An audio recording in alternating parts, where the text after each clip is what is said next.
about asking our residents to conserve while still continuing to approve more units.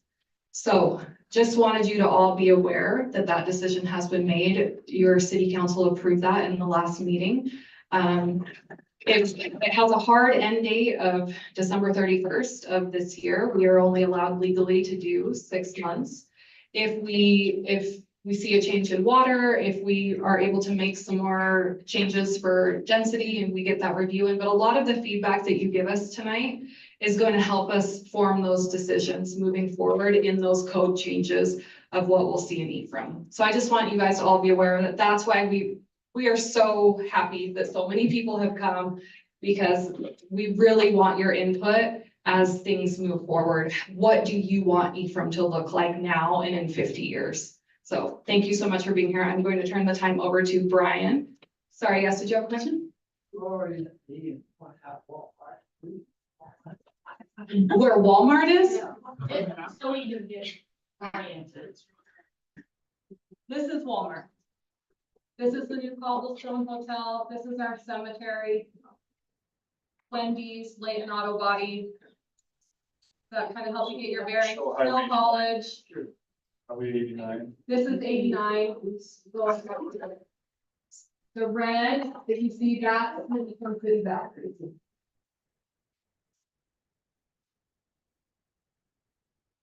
Thank you. So you're currently sharing that. This. This is awesome. This is great. We haven't had this much interest in a long time, and this is fantastic. Thank you so much for coming out and participating in this meeting. So we've gone over a little bit of an overview as far as what the zones do. I kind of wanted to give you a little bit of background now that you've heard each zone. I want to share kind of where that's come from a little bit when you step back and look at the bigger picture. So really, Snow College has been around for a long time, and Snow College is the primary basis for why Ephraim is Ephraim and not Mount Pleasant or Gunnison or Chester or anywhere else. Snow College really has driven a lot of the decisions that have been made over the last 80 years as far as how our city is set up, how our city is zoned, things like that. So for a long time, Snow College was really the primary driver of high density decisions, right? We had to have a place for the college students to be.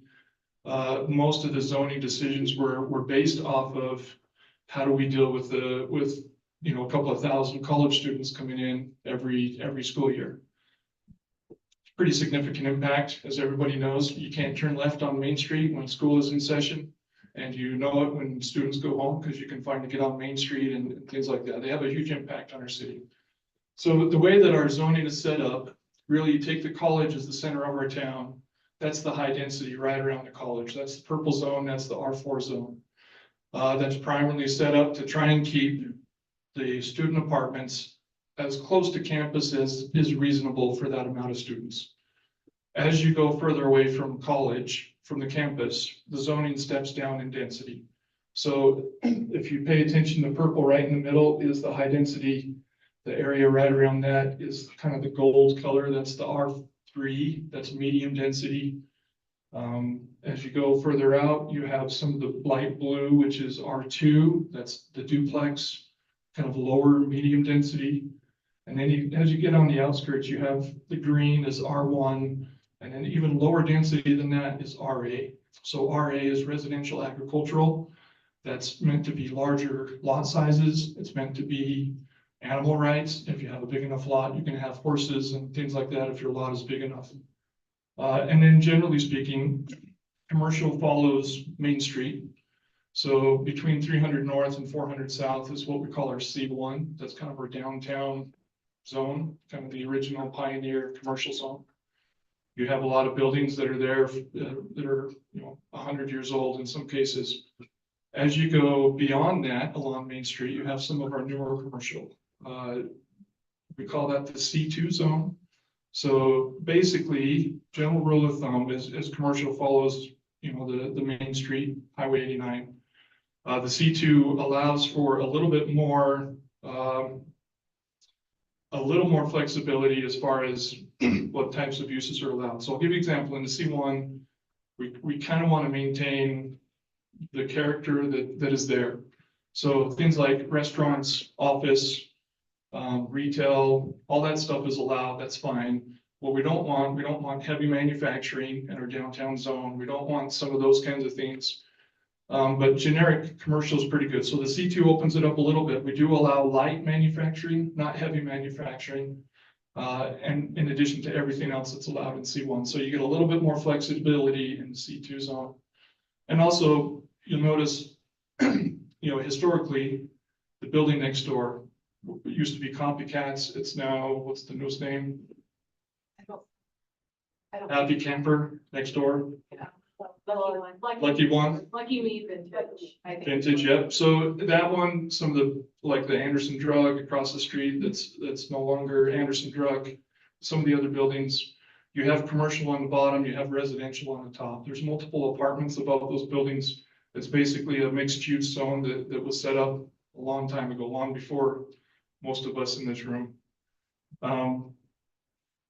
So the C1 zone and the C2 zone both, basically, we didn't want to make existing buildings and existing uses totally go away. So that use was allowed by right in the code. So you can have residential in the commercial zone. You can have commercial in the commercial zone. And if you're gonna have residential, some of these have, like the building next door, it's like 12 studio apartments above the commercial on the main floor. Basically, if you're gonna have residential and commercial, you can go up to the R4. So that does allow for the high density stuff in the R4 zone. So historically, that really only affected, nobody was really interested in building high density or medium density beyond what was right around the campus. We used to get daily visitors and phone calls. Hey, I heard Snow College is growing. Can we come build a 12-plex in Ephraim for the students? Over the last 5 years, I'd say just 1 or 2 years before COVID, and then COVID changed everything. Everything's different after COVID compared to what it used to be. So after COVID, we now have situations where people are like, hey, I can't afford a house, and my income doesn't allow me to qualify for a loan for the new homes that are going in. We need a different type of house situation. We've had residents come and talk to us about that. We've had builders who are in the business of providing housing for our residents come in and say, nobody can afford a home, we need some other options. So since COVID, we've had a much bigger demand. People coming in and asking, how can we do housing that people can afford? So primarily that has fallen in some of the C2 zones. So some of the stuff that you see lately has been residential and or commercial in that C2 zone. So one last thing, along the west side, you have that pink or kind of purplish pink, whatever color that is, that's basically industrial. So in trying to keep the uses protected, you don't really want a high intensity, heavy manufacturing building in the middle of your single family residential neighborhood. So we do try and keep the zones a little bit separate. We try and have some method to the madness where, you don't want single family home next to heavy industrial, but maybe you can have some medium density that buffers in between the two uses, right? Maybe as a homeowner, living next to a fourplex is a better situation than living next to heavy manufacturing, big trucks, all hours of the night, backup trucks beeping, things like that. Smokestacks and smells and whatever else comes with that. So we have tried to really come up with a little bit of a transition between different zones, right? Single family to medium density to high density to commercial to industrial. We try and keep that transition. So every time an application comes up in front of us, that's kind of the overall goal that we've tried to have. How do we keep good transitions? How do we protect existing homes and residences? But then also at the same time, how do we protect industrial? You don't want an industrial developer who's providing jobs in the community You don't want them to suddenly have 500 homes around them, and then everybody's complaining about their operation. They've been here for years and provide a bunch of employees and services for our community. But then all of a sudden, everybody around them is complaining because they don't like the noise, they don't like the sounds, the smells, things like that. So we want to be able to provide a place that is predictable. People say, if I build here, it's predictable. I know what to expect in this area. Whatever their use is, commercial, industrial, residential, whatever, right? Okay, because of the college, Ephraim is, in my opinion, because of the college, Ephraim is basically the commercial hub of the whole county. When you look at sales tax numbers and things like that, I saw one figure, it's been probably 5 years, but basically Ephraim was more than all the other cities combined as far as commercial. The college drives a lot of that. They have hundreds of employees. The college directly feeds other uses. So Walmart came to Ephraim because we have the college. They didn't go to Mount Pleasant or Manti because they didn't have a college, right? And now because we have a Walmart, Wendy's and Arby's, they came to Ephraim. They didn't go to the other places, right? So the college creates I'll call it a buzz that the other communities don't have, right? They have just an influence that ripples, and then it keeps on going. That also has shifted and changed the way that we do things compared to other communities. So really what we've tried to do over the years, and just a little bit of background, I've been here with Ephraim City for about 22 years. I have 6 kids here. They're going to snow here. I've been here long enough to know that I've seen a lot of changes. Population has nearly doubled in my time here. And I've seen a lot of applications. I've seen a lot of good things and maybe some things that aren't so good during that time. Okay, I'll try and speed this up a little bit so we can get out of here at a reasonable time. So just a couple more things. The housing needs, and I kind of hit this a little bit, housing needs have shifted over time. We used to have a really high demand for single students at the college.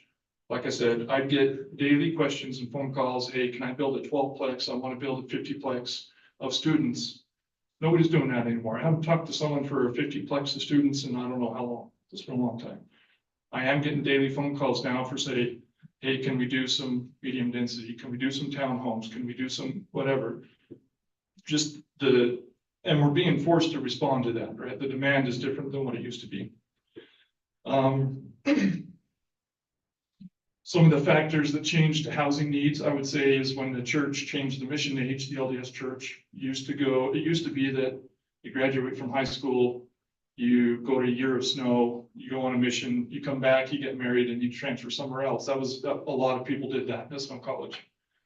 Now that the mission age has dropped to 18, people are going on missions, and then they're coming back and getting married and then going to snow. Well, that changes everything. If you're married with a student, with a young child, you want a different housing situation than if you are single and 18 and want to hang out with your friends. So that has also driven some of the housing decisions that the market has made.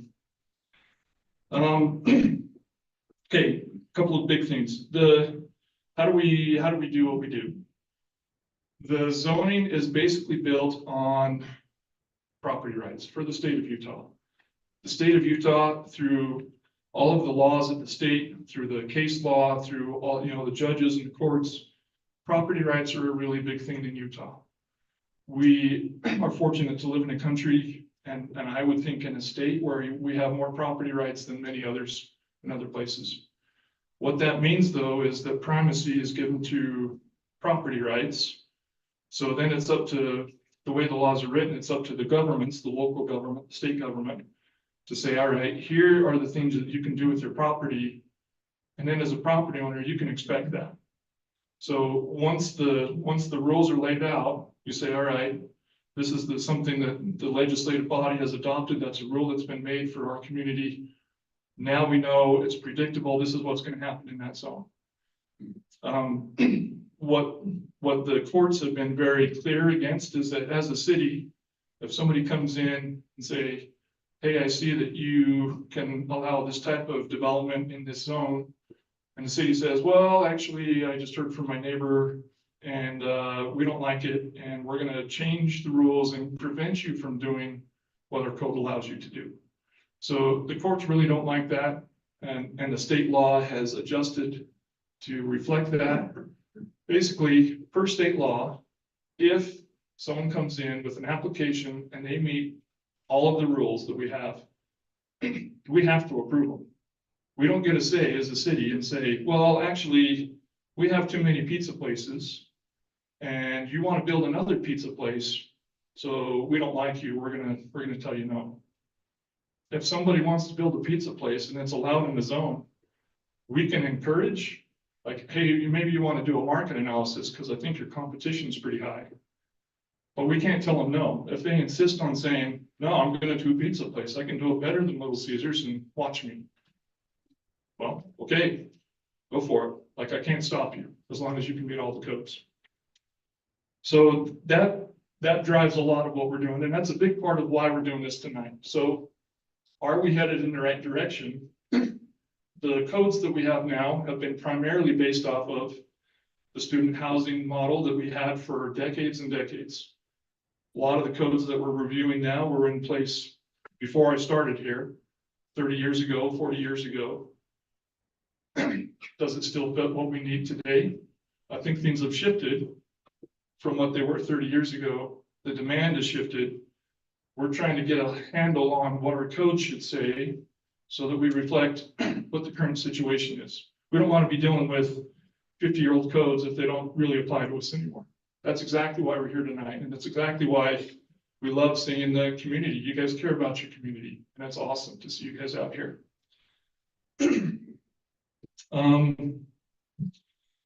Okay, follow state code. We have to approve them. Last thing. Who determines when something is built or how it's built? The city doesn't go around and build hotels or pizza places or businesses or, townhomes. We're not in that business. Really, it's 100% the property owner who makes that decision. Property can sit vacant for 100 years. The city can't do anything about it, really. We can't force you to say, you have to build a hotel on this property. We can't do that. So when something comes in, it's 100% the property owner that determines the timing. So our job as a city is to say, here's the rules you have to follow. And if you can follow them, you'll be approved. That's our entire role as far as what we're allowed to do with new applications that come in. We can't change the rules in the middle of the game. We can't pick favorites. We can't say, I like you, but I don't like you. And because of that, everybody else, you're out of luck, but I like you and you can go forward. So that one's pretty important. It's really private property owners that determine the timing. So if we don't like the timing of things, why are things happening now? It's because property owners are deciding that maybe it's time to sell my property. Maybe it's time to build a duplex. Like, money's tight, I need some income. I'm going to find a way to come up with an accessory dwelling unit or whatever the decision is. It's property owners that are doing that now that haven't in a while. And I think part of that is just the population turns over. People move, people decide to downsize out of their home, new families move in, whatever the driver is, it's private property that does that. So we talked about how to change the codes. Basically, last thing, if you want to change your codes, there is a process. We have a general plan that guides all of the applications that come in. Everything that comes in, we weigh it against that plan for what we want to look like in the future. Once we determine that, it's a review from the planning commission. They review it, they make a recommendation, the city council gets the final say. So if there's something we don't like, we go through that process, and that happens often. So these are living documents. They can be changed at any time as long as they go through the right process. We got to provide public notice. We got to provide a public hearing. Council has to approve it after the planning commission. After that, it becomes law. So there is a process for them. So thanks everyone for being here. One question that, Oh yeah, sorry. so that means zoning is not grandfathered. if you have like an existing, let me give you an example. If you have an existing single family home and that zone changed to an industrial where residences are not allowed, but you built there 20 years ago, I can't come to you and say, you have to tear your house down, you're no longer allowed, you're grandfathered. But then the obvious question, what if the person hasn't built the plan? So whenever you build, it's a new application, you have to follow the current codes at the time. So whatever those codes are, that's what you have to follow at the time that you build. After you build, after your use is established, you can continue that use, your grandfathered. So if somebody applies to code, you agree to it. If the city decides to change it afterwards, it doesn't matter if they apply for it. It's not. As long as you applied for it, there is an expiration date. So like if you make an application for a home and you don't build for 25 years and the codes change in the meantime, you're going to follow the new codes. So there is a 6-month expiration date. We want you to follow the codes that are in effect when you apply. We're not going to let you sit on it for 30 years and then come back and try and get the same thing that you got 30 years ago, because things change. So there is an expiration date on it. You can make an application, if as long as you build in time, then you can do it. Any other questions? If it does expire, like, let's say it takes you 18 months to build your home. If you're in progress, we're going to let you keep going, right? It's pretty clear who's making progress and who isn't, right? If you're sitting on it and nothing's changed in 25 years, we have a pretty good idea of what your intentions are, right? So, yeah, good questions. If zoning changes for the section of property, do you provide notice to those property owners to give feedback or to comment on that before it takes place? Good question. That's a great question. So anytime a zone changes for a certain property, like if your property changes from R1 to R4, we will send out a mailed notice to every single property that is impacted by that. So that's the property that's changing, and it's the property that's adjoining. So neighboring properties, they all get a notice.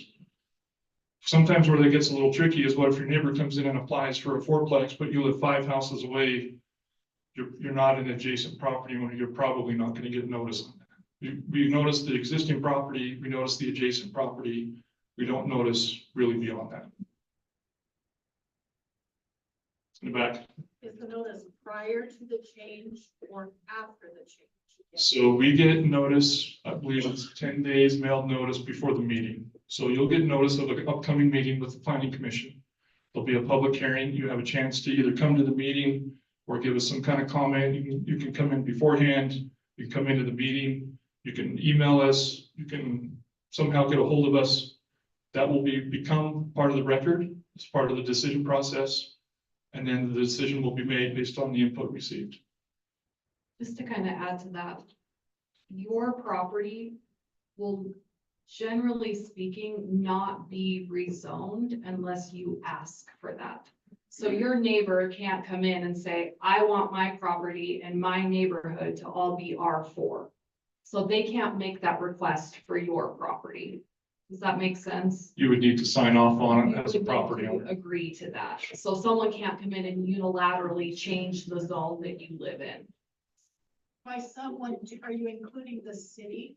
As Yes, someone, the city does not change zones. Usually what happens is if property is annexed into the city, we will assign a zone based on the general plan, the future plan for the future growth. yes, but we will not, unless there is, I can't even think of an instance, but we're not gonna come in and unilaterally change your zone. but what if the general plan changes, then do the citywide zones shift? Yeah. So in the general plan, there's 2 things. Good questions. This is great. We have an existing zone, and that's if you come in and apply today, we're gonna take those set of rules for that zone and apply it to your application. And you got to check every box. We look at every single application, we check every single box. We don't allow it to go forward unless it checks every single box. If you want to do something that does not follow the existing, like say, right now it's R4 and I want to come in and do an R or a commercial, I want to build a commercial building, but it's currently zoned as residential. We would look at the general plan. General plan is an overall guiding document and it governs, we say, hey, the general plan says you can go commercial go ahead and go commercial. It meets the general plan. It meets the future plan for the city. So if the general plan changes, that's just what could be. It won't change until property owners come in and say, I want my property to be something different. So the general plan can change. That doesn't do anything to your property until the property owners come in and follow that. But it is important when we do a general plan, everybody needs to be involved in that. That's the time when we really want everybody's input. That's the guiding document for the entire city. When was the last general plan generated and when is the next general plan anticipated? These are all great questions. I love it. Last general plan was during 2020. We had scheduled it a year in advance. And as we got into it, we got shut down for COVID. So there was a general plan during 2020 that severely limited what we would normally do for that. We did have limited effort. We identified a group of stakeholders that represented multiple demographics of the city, business owners, schools, residences, developers. There were a group of people identified and they were reached out to individually because we were not allowed to meet in public. But we called probably 200 people, 150 people, and took their responses, and that shaped kind of the content of the general plan.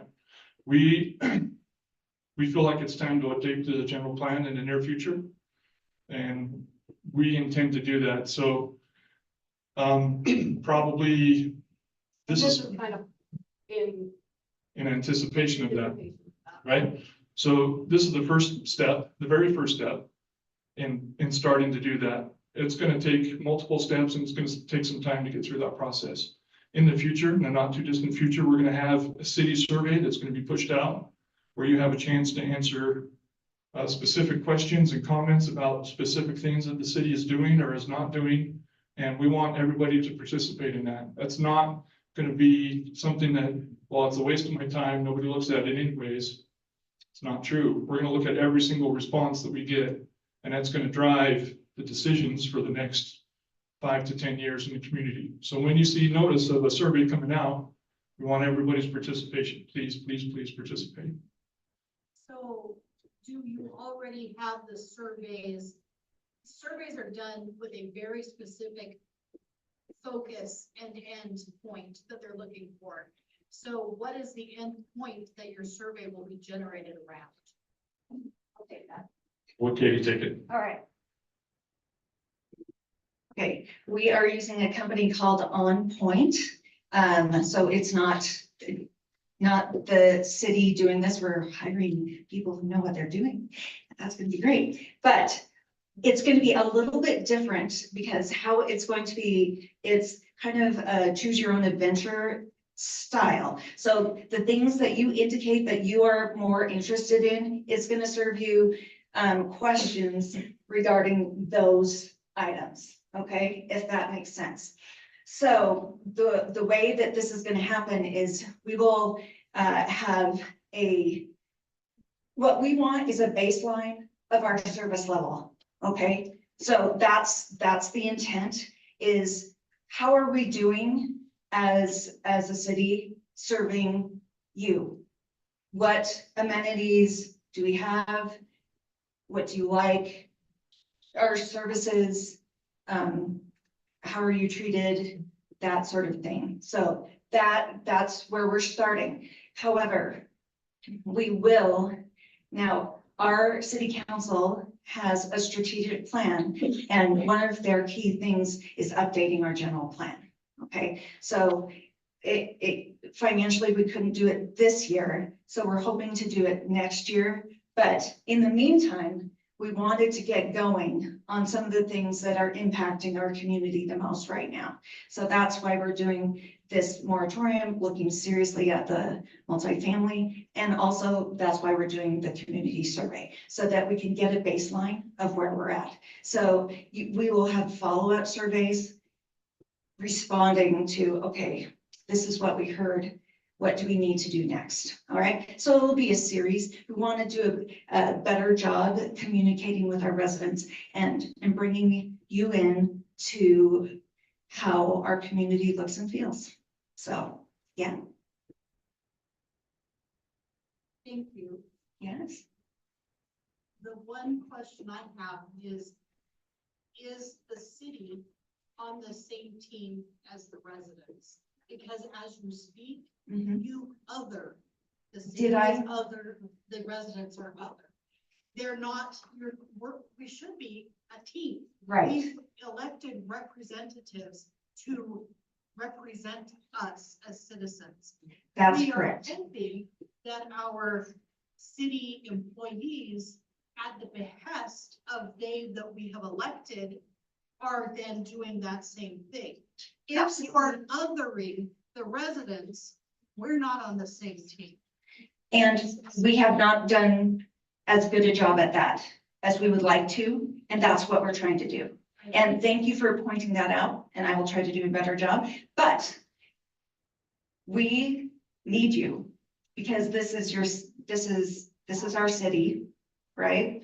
And so, And COVID changed everything. and COVID did change everything, but it also made it possible for us to do other things. But you know what? We're getting our feet on the ground. We're going to work with all of us together to come up with the future of Ephraim.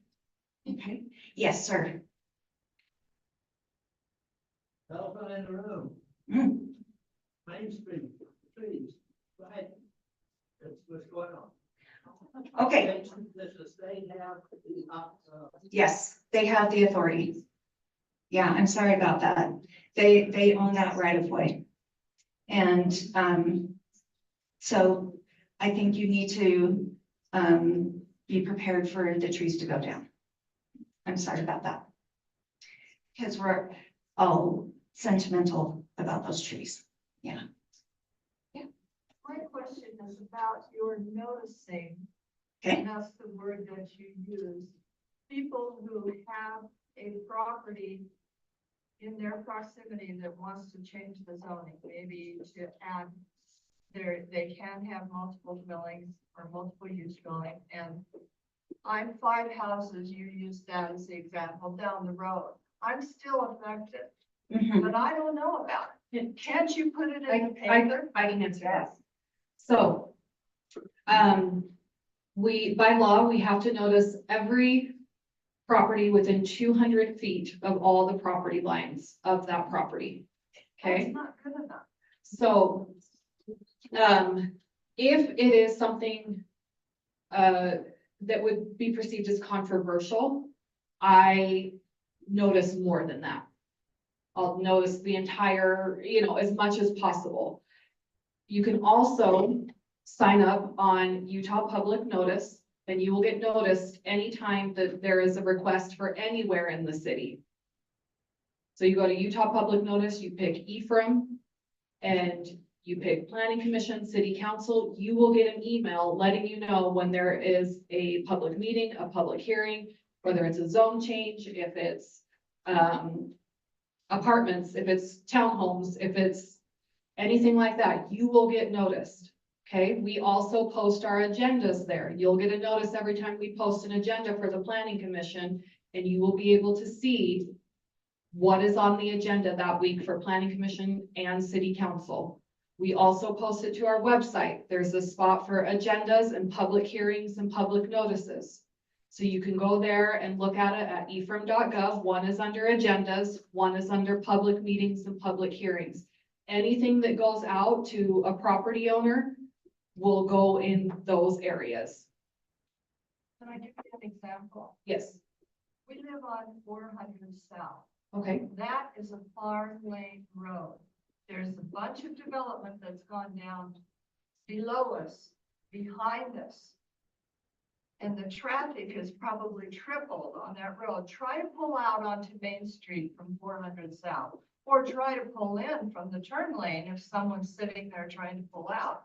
There have been so many close accidents just in the 3 years that we've been there. And I think that needs to be looked at when you're noticing people. we agree. We know that that is an issue, and we have been taking steps to try and Can it be correct that. made a one-way street, or can some? That is something that has been talked about, but we will not make that change without the residents that live on that street. So you will be notified, you will likely be called into a meeting. We've talked about one-way street, we've talked about left turn only, or, something to that effect. So yes, that is a topic of conversation. It comes up quite frequently. And that is something that we're looking to resolve. Yes. To follow up with that, how do we know? Because there's two other streets going down that road that are dirt, and I've heard, because I don't know where to look. The one's getting paved and the other one more west on 400 West is not. How do we know the timelines on that? Usually by development. So when someone builds a home, they're responsible for putting the road in front of their home. So sometimes Sorry, I'm just tag teaming. Yes. with her. Yes. Sorry. No, you're good. With the roads, so down west, they've been dug up. Can they finish the roads during the moratorium, or are we Yes. just stuck in a dust bowl? Roads can be finished during Roads the can be moratorium, finished. yes. Thank you. Who does those? That's the developer. The developer, whoever is developing the property, who's building the roads, they're required to improve their frontage. So if you as a homeowner build a single family home, we're gonna require you to pave and improve your frontage of your home. If you do an entire subdivision, we're gonna require you to do the frontage of the entire subdivision. And that comes in as property develops, that infrastructure will develop along with the growth that comes. How can we find out when those ones are going to be done? Probably if you have specific questions, I would suggest maybe just calling the city and we can give you our best guess. Sometimes we don't know the answer exactly, but we can tell you what we know. We do know that there are a bunch of roads in the queue right now. I'm personally looking at plans that have been submitted for those. Once we approve the plans, we expect those roads to go forward. So we expect there's going to be quite a few more roads in that area in the near future. Would that be after the moratorium, Roads can go in during the moratorium. even though the project's not approved? So what the moratorium affects is anything new that hasn't already been approved. If it's already been approved, if we've already approved the subdivision and they want to come in and build the subdivision that's already recorded, it's already approved, they can do that. So anything that is already gone before the city council, gone before the planning commission, and that's in the queue and it's recorded at the county, that can go forward. So roads, development, anything that's already approved will go forward. Anything that has not given us a formal application yet, when you apply for something, that locks in your timestamp, and those are the codes you have to follow. And when we say apply, it has to be a complete application and payment has to be received. You have to provide all required documents and it has to be accepted and paid for. Yes. Final question or comment, is that whole section under one development kind of been planned for? It affects how the shop of everything that's been in the works for over 5 years now. I never looked it up online, I found it like a year or two ago. Things went questioning. Yes. So there is a plan, not all of it is entitled. So there was a vision created for it. They've been doing piece by piece. So because So they're doing phases, Yeah, right? So it's we phased. have a concept plan and they're doing a phase at a time because they can't build the whole thing at once. The city couldn't support the whole thing at once. Buildings will sit vacant because it's. Right, yes. So, building costs, things like that, all of that affects how fast things can move forward, whether lots have been sold, things like that. That all determines how quickly those things come in. Just real quick, if anybody wants to know more about that plan specifically, there's a website you can go from the developer. It's called ephraimcrossing.com. You can go there and click under the vision tab. It will show you a vision of their master plan. So that's available to anyone, and anyone can come in and talk to us about it if you want to learn more.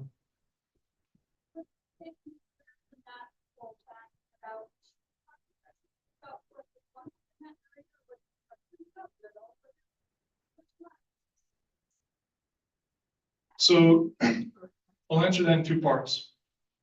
One is, back to the original statement, when does something happen? It's driven by the property owner. property owner decided to sell to a developer comes in and starts making changes. So that property sat vacant for 100 years until it got sold. Somebody decided it was time to sell the farm, it's time to move on. When people come in and say, okay, I want to do something, they still have a by right application. So if they meet the codes that are in place, we have to approve them regardless of what anybody says. Like I can be a next door neighbor and there's something going in next to me and I can say, this is the stupidest thing ever, I hate it. That doesn't mean the city can stop it because it's by right. This is state code. We have to follow that state code law. So that's something that is, I would say, a little bit unique to Utah. And it's something that's widely misunderstood. We really have to follow state code. And if it's allowed in the code, it's going to go in regardless of what people say. So that's part one. Part two, what decides what the code is, what the future plan is, things like that. Really, that comes back to our overall guiding documents. What does the current code say? What does the zoning say? What does the general plan say? I'll say maybe acknowledging, like we make a lot of effort to try and reach out to the general plan, but honestly, show of hands, who's ever been to a general plan meeting? Right? Like people don't realize how important it is to participate in that, but that really is when the residents, when the public gets a lot of say in what happens in the neighborhood. So as we come up with this in the future, what I'm telling you now is you didn't know before, but now you do. When you see stuff for the general plan, make sure you participate because that is your best chance to really shape what the future of the city does. In the back. Has anyone, taken a look at bypass the west? Yeah, 100%. We have looked at that. And we have a plan for a bypass eventually. It'll be a while before we get it, but we are looking at that eventually. Move on to the next section. Yes. Okay. Also, and just a comment. Pretty much anything that comes to the city, any sort of development, even if it's a single family subdivision, we have people that call us and say, we don't want that. They're taking my view. We don't want, what kind of homes are these gonna be? So it almost doesn't matter, even if we try to kind of fit the boxes, someone doesn't like it, right? And so that's why we have that general plan. Are you allowed to build a subdivision here? You're planning the lots to be the appropriate size for the zone. You're gonna do the roads, you're gonna do the sidewalk. Okay, we have to allow it because you're applying for something that is in that zone. Whether the person across the street is saying, hey, now I can't see the mountains as well anymore. I don't want that there. So just keep in mind, it's not just apartments. It's not just condos and townhomes. It's single family homes. It's a lot of things that we get a lot of complaints almost about everything. So we kind of have to filter and take those in, and we want to hear you. We want to implement what you want, but there are some things that it's just outside of our scope. But that's why we're here tonight. We're looking at making meaningful changes and hoping that we can, and we realize that not everyone is going to be 100% happy. We're not tacos, okay? We can't make everyone happy, but we're gonna try our hardest. Yes, I just wanted to follow up on one of the meetings you did have where you did like earmark some things that the city will do. And one of them is the sports court, I guess, that was gonna be on 400 South 600 West. Yes. I just want to make sure that that's still in the works. Is that? So, like, not in the near future. We got quotes and things like that. It's millions. So, I mean, yes, we're trying to work towards those things. Our rec director is doing an amazing job with the pickleball courts and, skate park and, we're really trying. We know that's a need. We know we would love baseball fields, soccer fields, all those types of things. We do have a good relationship with no college right now, and they're wonderful to let us utilize those things. But yes, we would love that. It's kind of boils down to finances, as to how quickly that will happen. But it's not off the docket. No, It's not off the table. no. It's still on the table.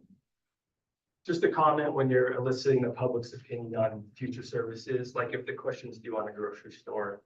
Like I bet most people here would love a grocery store, but I bet a lot of people would want to double the population, double the rooftops to get a grocery store. So, Right. so just when you're asking the questions, I think you have to use that kind of filter. Yes, exactly, because, I'll use Chick-fil-A for an example, right? I would love a Chick-fil-A. We get it all the time. Why isn't it Chick-fil-A? Why isn't it this? Chick-fil-A will only come if there is 100,000 people in the area. So it's not gonna happen for a real long time, okay? Same with the grocery store. We have had several grocery stores reach out to us, but they say they won't come until there's a bigger population. And we're like, okay, well, do we want a grocery store or do we want more population? Because we hear both. We don't want Ephraim to grow, but we want a grocery store. Unfortunately, we can't have one without the other. So that's kind of the position that we're in at this point. So we would not turn a grocery store away if they would come to us and say, hey, we're building a grocery store tomorrow. Nothing has to change. If it was in the right zone, we would move that forward and get it going.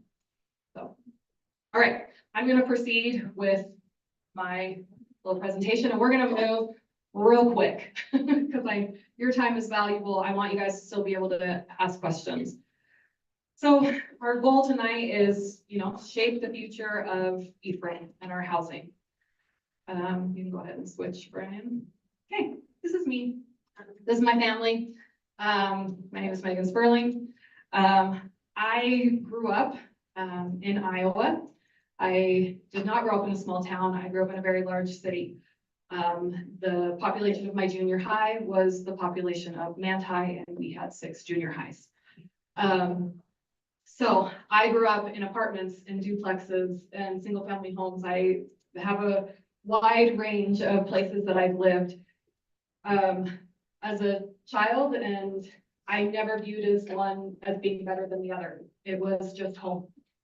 So my goal is to create home for every resident in Ephraim. That shapes my passion, what I want to create for Ephraim, so that everyone has a safe place to call home, regardless of what that looks like.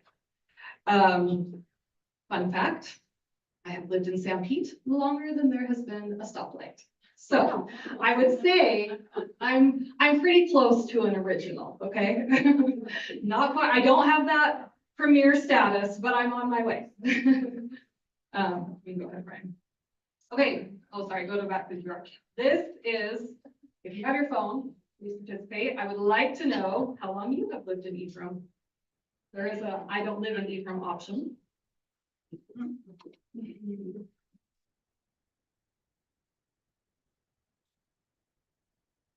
I'm gonna do it right along with you. Maybe.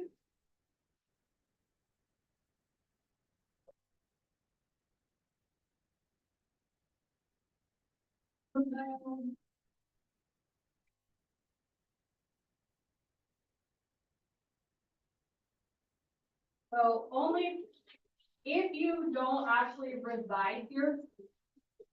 So I personally do not live in Ephraim. I live next door in Manti. So owning property is not the same as living in Ephraim. So if you don't actually live here, you gotta put, I don't live here. Hey, did everyone submit theirs? Why is it not working? Okay. It's like the next slide. Did it go to the next slide? It says you have to push the next slide. Oh, it's not working. Sorry, guys. So if you have PowerPoint, you the website. So. All right, you know what? Well, Trying to be interactive. well, I'm trying to be interactive. We've taken a lot of time, so maybe we'll skip that part. But if you've lived here your whole life, raise your hand. Okay, 5 years or under, raise your hand. 5 to 20 years, raise your hand. Okay, so that's where the most, so my point is, you don't have to be a lifetime resident to care about Ephraim. Okay, we all care about Ephraim, and that's why we're all sitting in this room. Okay, yes. That's what the city here to get to my biggest concern right now is water. Yes, which is partially why there's the moratorium. We can, so let me get through this, and if, I think that's probably gonna be a concern for a lot of people. And we can have a short conversation on water, okay? Okay, you can just skip the QR codes, Brian. Okay, so this is kind of how growth has been happening over the last few years in Ephraim. So in 2024, we saw a huge spike, and it's kind of come back down in 2025. But where our growth is coming from is people moving back to Ephraim to raise their families that grew, lived here as young children and are now moving back. We have people moving back to care for their aging parents. We have people that are retiring that have lived here before and they're coming back to the area. We have our own children and grandchildren deciding to stay here and build homes. While the population doesn't change, the housing demand still changes. They're still adding housing to the overall infrastructure to the city. Snow College students. We have employees for the school, local government, agriculture, and healthcare fields moving here. I think that we've had a lot of people move here that are employed for Snow College and things like that. Remote work since COVID. A lot of people have discovered the joy of working in your pajamas, and you can do that from anywhere. So a lot of people are moving from other areas to enjoy small town life and work from home. And then those that are deciding to, that have never lived in a small town, that are deciding to retire to a small town. That's where our growth is coming from. Go ahead, Brian. So this is kind of a description on the average cost of a home here in Ephraim. And for a single family home here in Ephraim, the average cost is $546,991. Listings. Yeah, that's just based off of listings, May 26th. So it has been a couple months, I think, in a little areas we are seeing some prices come down. In order to buy a home, the max affordable house in Ephraim, based on a qualifying loan of the median household income. The median household income for Ephraim is $71,661. At that income, the max house you can afford is $377,000. So this is where we get people saying, I need somewhere I can live, and the single family home is quickly becoming out of reach for many of us. I will be upfront. I don't own my home. I have to rent because I can't afford that. My son lives in Cedar City and basically said, I've pretty much given up on the dream of owning a home. And he has a great job. He makes more than the median income, and he doesn't feel that it's sustainable for him. So we have our townhomes come in around 348,000, and the smaller homes on the smaller lots come in at around 382,000. You can go ahead and switch, Brian. Yeah, based on current. Yeah, based on current listings in Ephraim, not anywhere else, just Ephraim. Okay, so most of the permits since 2020 have actually, 50% of our permits have been for single family detached residences. So those are the most permits that we have approved. I know it seems like when you see the townhomes and things like that, that's what we're seeing. And so it feels like that's the majority, when actually still the permits that have been issued are for single-family homes since 2020. So 197 total. Go ahead. However, doesn't one of those high density homes basically put in like 50 or 60 people versus 1,000? So this size is scale different, right? One detached. Yeah, per community. So you're. Oh.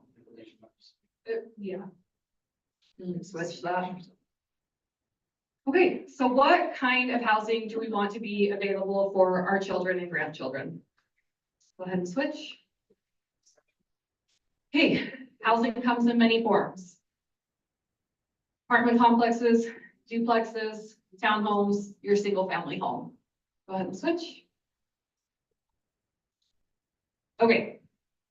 These are just a variety of single family homes. One thing that I want, we get a lot of people that come to us and say, we're gonna do a Scandinavian theme, okay?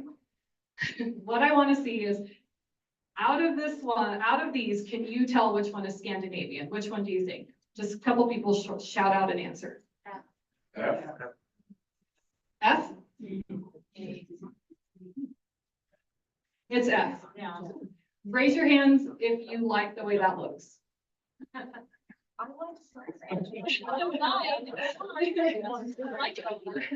So, I'm not saying that this doesn't appeal to some people, right? But there's a wide variety of homes. And we get a lot of people that say, well, it's Scandinavian, it's Scandinavian. I don't think that a lot of us understand what a Scandinavian feel is, right? For me, I would prefer something like E or C. Like if I could have my dream home, that's probably what it would be. B or A for you? Oh, B or A, yep. D is a little bit more on the modern side. Okay, so we all have our preferences, right? But we want to kind of, what do we want to see more? And we've talked a lot about, do we want to make development standards that people have to make things look a certain way? And I don't know that we necessarily do, right? Because we want people to be able to express themselves. You know, I may think this is beautiful and someone else is not. It's in the eye of the beholder, right? So I just kind of wanted to use that as we all have different tastes. We can't necessarily stop someone from doing, you know, we can't prevent someone from doing a red door any more than a brown door. Yes. To add to that, it gets to the point where people want to dictate specifically which design that also very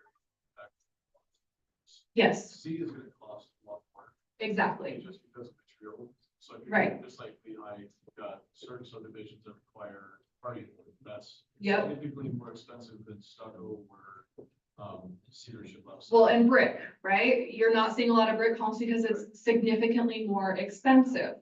And it's hard for someone to be able to afford that type of home. Okay, go ahead and switch. Okay, so these are different duplex designs. There's different ways that you can do a duplex, right? I think I get a certain vibe from Ephraim.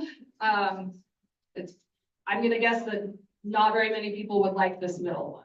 I'm just throwing that out there. But I think people like more of our traditional style homes. But this is the feedback that we're looking for, okay? Go ahead and switch, Brian. Okay, we have some townhome developments. I personally really like this one because it still gives like a community feel. And some open space and not quite so dense and lined up. Raise your hand if you like this top one up here. This one, raise your hand. This bottom one? No. Okay. This one? Cool. There was a question? No, that was a raised hand. Oh, raise hand. Okay, very nice. Okay, go ahead and switch, Brian. Oh, sorry, question. Yes. Something we want to keep in mind is that all of us here are a little bit older. We have a little bit different. That is true, yes. Because I'm building we're building 4 homes by 2 of my grandkids and 2 of my sons, Yes, over in Ephraim Crossing. And I drew up different houses for them, and almost without exception, they wanted a little bit more of the modern style. Yeah, a lot of, like Brian's oldest son, my son, they all like more of the modern. So I think variety is important. We don't want our town to look cookie cutter, right? Go ahead and switch, Brian. Okay. There is something called mansion style apartments. This is where it looks like a single family home, but really there may be 3 as you see here, or 2 as you see there. Raise your hand if you would feel comfortable if this was in your neighborhood. It looked like a single family home, but it actually was the home of maybe it was like a duplex, but it looked like a single family home on the outside. Anyone? Yeah? No. No? Raise your hand if no. Totally no. Totally no. Okay, good to know. Okay, go ahead. Okay, No. this is what we've tried to accomplish over in Ephraim Crossing of our flex homes. Okay, they are a little bit of smaller homes on smaller lots. It gives the community, the neighborhood feel, but you're not sharing a wall. I personally love this concept, but that's just me. You know, to me, I would rather live in something like this than a townhome, but that's my preference. So if you would prefer a townhome to these, raise your hand. Can you explain the difference for people? So in a townhome, you're gonna share walls. Okay? So that's like what you're seeing on the south end of town, on the north end of town. They're usually kind of lined up right next to each other. Okay? So if you would prefer this rather than townhomes, raise your hand. Right. Okay. They're about the same. They cost about the same.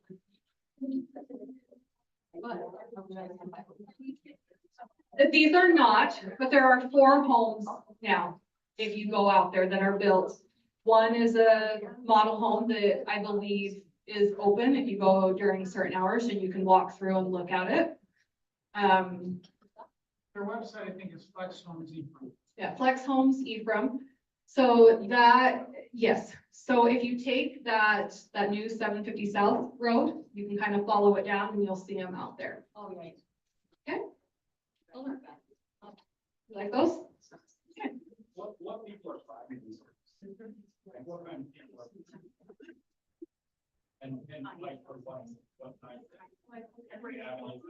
So no, so I don't believe that any of those 4 homes that are built right now, only one of them is completely finished, but I don't think anyone has bought them yet.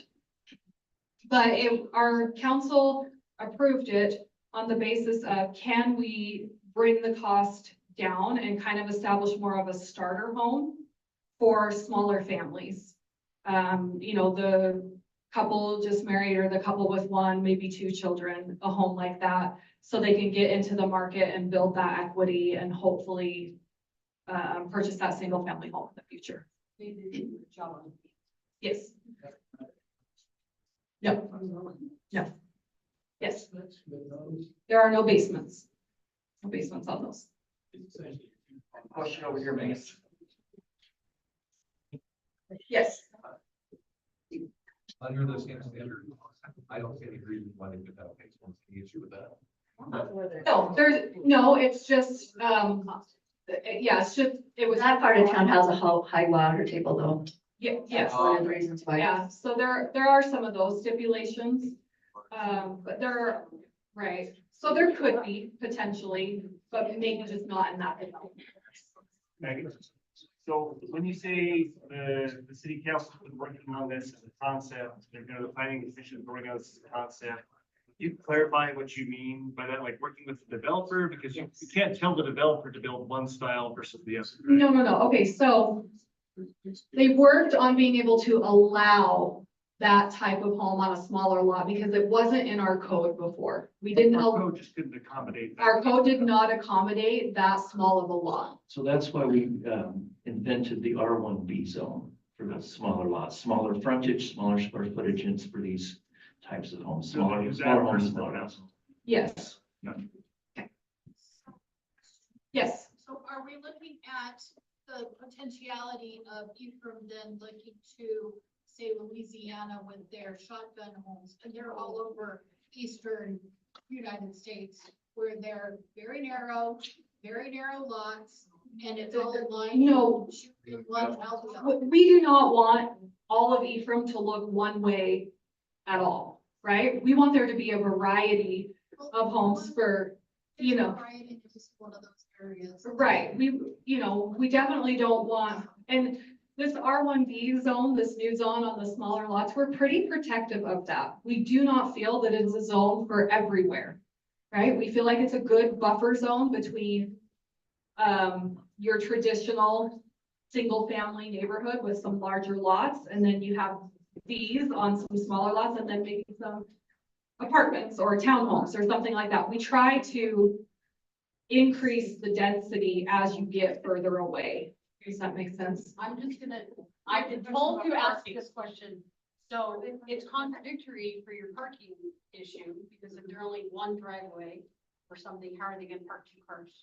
So, One in the side? so on these ones, the parking is in the back and it's a 2-car garage and there is an extra parking spot on the side.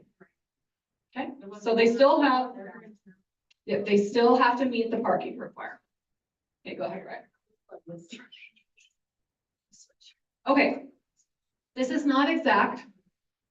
Not, but I just kind of wanted to give you a visual, okay? So under our current code on it says like 0.5 acres. I think it's more like 0.67. 2/3 of an acre. It could potentially be 18 townhomes as our code is written. Okay? Oh, 0.8, sorry. Sorry, 0.8 on the 18, okay? Under our current code, that's the max that we would allow, okay? And that's with you have 8,000 square feet to begin with. For units 2 through 8, you have to have an additional 2,000 square feet per unit. For 9 and above, you have to have an additional 1,500 square feet. Okay? So that's following that requirement. That's about how many they could fit on that lot size. Okay? Sorry, that's wrong. It's 0.8. That's wrong. It's wrong on there. Sorry. So yeah, 0.8. Don't pay attention to the 0.5. This is about 0.67. If we increase that from units 2 to 8, we require 3,000 square feet. And from 9 plus 25, an additional 25,000 square feet. That brings it down to about 14. Right? So what we're looking at is if we kind of increase those requirements to the lot size that you have to have and bring down that density, it does change exactly how many you can have. I know it's still 14, it still seems like a lot, and it doesn't make a huge amount of change, but increasing those could be a way to bring down that density and not make things so compact. Which I feel from the feedback that we're getting is that's what bothers people, is that it feels very dense and compact. If I'm wrong on that, please let me know. That makes Make it sure. cost more, right, Megan? Yes. To make it less dense. You'll probably see the costs go up because the developer cannot build as much as they would want to. Does that indicate the 30% of the Landscaping, landscape? Yes. In that? yes, and 2 parking spaces per unit. Yes. Yes, it would. If we made that change. Yes. One of the bigger challenges that I see, and I moved down from Lehigh. And you look what they're doing with the farms out there, and it's just like that, straight lines. Is there any way to write something that they have to put some personality into the? So yes, we've looked at one of our ideas is to have some creativity, have some variety. So what I don't want people to drive into Ephraim and see Santa Quinn. Right. Okay, I don't want that. Okay, if I am wrong in not wanting that and y'all want that, please raise your hand. Okay, so I'm reading the room correctly, that no one else wants that either, okay?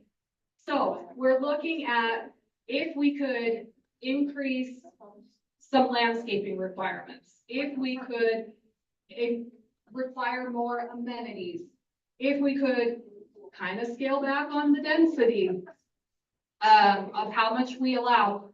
Would that feel more representative of Ephraim if we required maybe some different roof lines? Or you still get your units, but you could do 10 townhomes, 4 flex homes, and 4 duplexes. We can't require those. Pools are very expensive. Oh, I know. Although I would like to see green space. Yeah. Okay, sorry. Let me just get someone that hasn't asked a question yet, okay? Yes. I just really feel like if you're going to do this, and you're going to have families do it. And I know it adds to the cost for the developer, I understand that. But I think if you're gonna have families and things, I just really feel like there needs to be a place for children. Yes.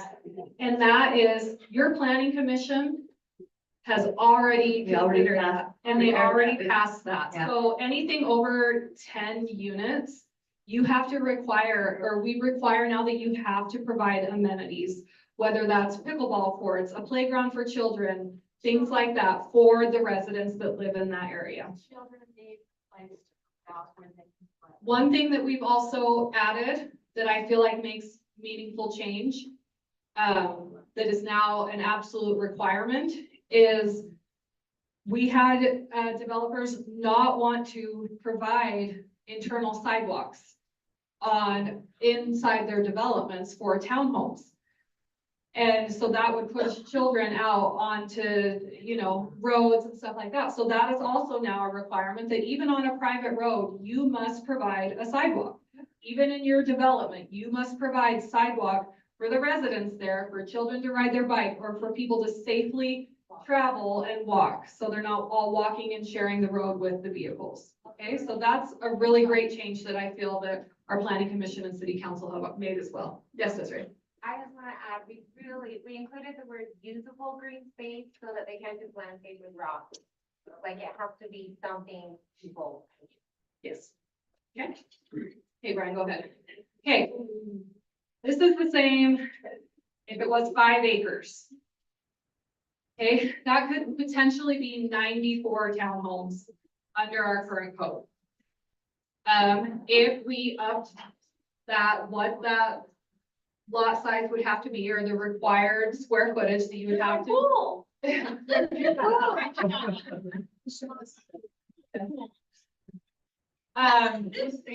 If we increase the square footage required, for something like this, it would reduce it down to about 72 townhomes, right? So if we looked at increasing what is the square footage required for certain developments, and we increase some landscaping, we increase some amenities, would you as residents feel better about those higher density homes if that were the case? No. Yes. Are we gonna fill it? So one concern with that is as a developer, you're gonna look at it and go, well, I'm getting 4 less units or now I'm getting 20 less units or whatever it is. So I'm not gonna make an option for a single studio apartment or a 2-bedroom apartment. Well, now getting rent on that goes from 12 or $1,300 a month to 17 to 19 to 2,000, and now you're missing farm or.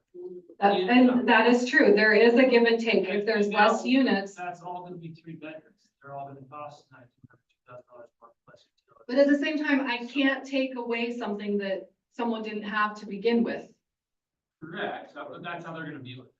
Agreed. Those options aren't going to be available. And so, and I want to say, I do not, we all work to make money, correct? So developers build to make money. And that is not something that should be looked down on, right? Because we all do that in our own way.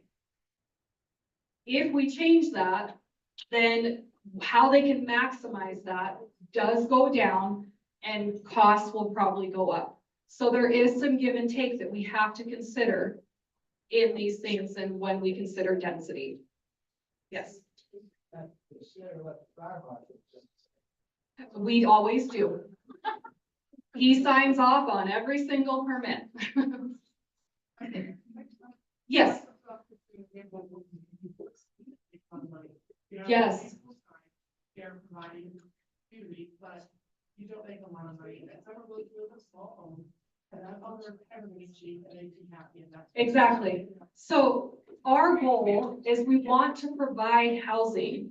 Thank you all so much for coming. I'm sorry we're going over. We want to provide homes for multiple lifestyles, for multiple incomes, and we don't want to discriminate against anyone. We want everyone, the goal is for everyone to have a safe home, okay? While we still meet the ideals and values of Ephraim. Go ahead and switch, Brian. Hey, if not here, then where? Where does it go? Sorry, yes. Quick question. So you have all these developments, and I get everybody wants these parks and everything, but it's the end user that always pays for it. So Yes. people that we're trying to lower the homes for, so they can afford our houses in our community, then we're wanting all these other things that the developer has to put that cost on the end user. Yeah. I think we need to look at it like the shape of the house or whatever. It needs to be smart choices on what we want the developer to do on, and not just make it so someone can increase the profit onto the people that are trying to home. And then we allow HOAs to come in, and a lot of the HOAs, they get everything that they don't have. That's the Yeah. city look forward to saying, look, we're gonna be the HOA. No. HOA. No. We do not get involved in private property. We get around the neighborhood, we get fined for all these other things, but how many neighborhoods are in a really nice neighborhood, where you have like 5 or 6 homes that are just tore up, and the yard's tore up, but we do nothing on that, but we want to police everything else. And we looked at trying to do that, and kind of clean up what we have as well. So yes, there have been multiple times that people have been cited and things like that on blight. And there have been zone changes that have been denied until someone cleaned up their property. You know, so we do what we can, but like I said, it does come into private property rights. So we do our best. There are very few actual HOAs in Ephraim. But when we're doing that, it's involved. Most likely, yes. Well, that's what I'm saying, we're gonna be a lot more HOAs. Yes, and that's, yes. The HOAs put money in their own pocket. And We know HOAs are not a fan favorite here, right? Okay, so how do we provide housing for families, seniors, teachers, healthcare workers, Snow College, people returning to Ephraim that have grew up here and now want to raise their families here? How do we do that in a meaningful way that protects our values, protects the character of Ephraim, but also makes it affordable? So this whole exercise is to kind of get you to see that there are many factors that play in to, if we change one, something goes up here. If we bring this down, something goes up here, right? It had to change. Okay, so housing type doesn't always determine neighborhood quality. Okay, you have things like connectivity, design. So some of the things that we were saying, like, let's get some different designs, so not everything looks exactly the same. Landscaping matters. ownership and pride matters. I would say you could go to any neighborhood and there would be a home that is probably not kept in the way that someone else would keep the home, right? We're gonna find that no matter what, okay? So what I'm asking you to do is remember our history, okay? People came here with the intent to build safe homes, to have a place to call home. Every generation in Ephraim has added homes. Every generation has brought change, and growth has always been a part of Ephraim's history, but how can we manage it in a way that reflects who we are, okay? Is there another one? Is that the last? Okay. Every one of us wants the same thing. We want a safe place to call home, a community we're proud of, opportunities for our children and grandchildren, and thoughtful growth that reflects our values. And that's really what I want to accomplish, okay? No matter what type of home, it's still home to someone, whether it's an apartment, whether it's a duplex, whether it's a townhome, whether it's a single family home, whether it doesn't matter, it's still home to someone. And at the end of the day, that person goes home and that's their safe space, right? We all get home and sigh of relief as we walk in the door, hopefully. And that's what we want to create for every resident.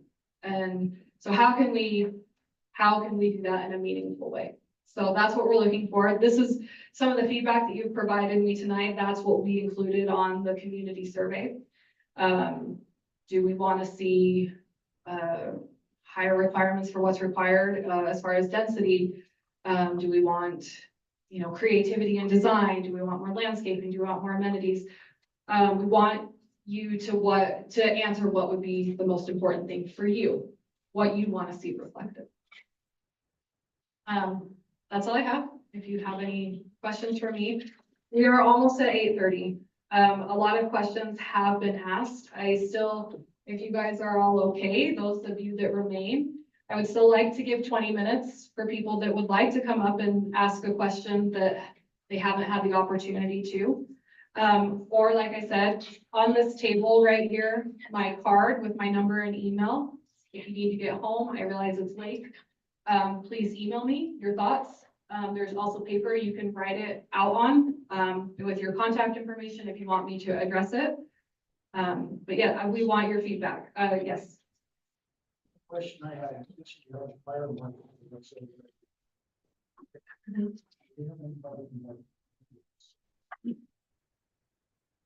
Fire in the house is burning down. You can't take a stretch around a certain wall into the corner. So that's building code, and we don't have that. Sorry, Carol, thank you. So that's through Stampede County. They have certain requirements that have to be met.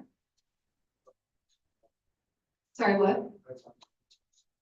Yes, so emergency services is what dictates how wide our private roads and things like that are. Yes. You showed a slide earlier explaining how it's getting more and more difficult for regular people to afford a house. Yes. And every change you discussed tonight raises the cost of every possible thing somebody could build. At one point, no one's gonna be able to afford anything. That's true, and that's why I said, that is not the intent. The intent was to show what could be, what matters more, but know that sometimes those things come at a cost. Every generation goes through a problem being able to afford housing. We did it when we were young. Housing was very expensive. Housing is expensive now that we're older. Every generation has had to get over that hurdle. I don't think we can be all things to all people. I don't think there's a community here that can. If you build a bunch of apartments, you'll have a bunch of apartment dwellers. If you build a bunch of low income, you'll have a bunch of low income.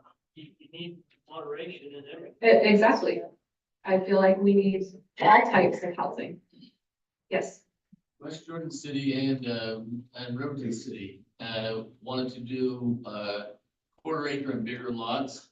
And they did that for a number of years, and then there ended up being a lawsuit against them. and they ended up giving into a whole lot of ugly apartments. And so whatever you do, if you can plan condos or your little flex homes or smaller stuff, it makes it so that people can afford to be here and buy and own, that you'll have a higher quality than you will if it all turns to apartments. We're not looking to change it to all one thing. But apartments are an important part of a community, and it represents a demographic that we have a responsibility to represent. Water. This is all the. Everyone okay if I move on to water? Yeah. Okay. So, Resources in general, sorry, I don't mean to interrupt you, I just think resources in general, water this year especially because of floods. But, you know, we recently saw an increase in our power and an increase, obviously in water, but, you know, so water being one of them, but resources as well. okay, so I'm gonna touch on water first, okay? Sorry, what? I can go to. So yeah, it's no secret that we are in a dire situation this year. And that's for the whole state of Utah. We are, is it about 2 million gallons under? 2 billion. 2 billion gallons under where we normally are. We have asked residents to conserve. We have reached out to schools, you know, churches, all of our top water users to please cut back. We have seen the community respond in that way. So we are doing our best. We're keeping constant tabs on it. We are running our wells pretty much all day. Right now, drought pricing is not being implemented, but it could be. We're hoping that we don't necessarily have to do that. We're asking people to just conserve. But if we continue to see such low things, it may have to be something we consider. As far as the water and the power rate increases, those were done by a third party that we were significantly undercharging to even maintain our system. We weren't charging enough to fix repairs or anything like that. Can I jump in for a second? Yes, please do. Show of hands, how many of you are paying the same price in groceries as you were 5 years ago? Nobody is paying the same, right? Prices have gone up across the board for everybody. So the city is not immune to that. Prices have gone up for the city as well. You're spending more on groceries and household expenses than you were 5 years ago. That's a universal thing. So the city is in the same boat. No matter what we do, whether it's buy sprinkler parts for the lawn at the park, whether it's buy a tire for our backhoe, whether it's buy materials for the cemetery, like across the board, everything we do has gone up, just like all the other prices have gone up. One of the challenges we have as a city, where do we get our money from? Like, you know, how many people are paying the same price for a hamburger as you were 5 years ago?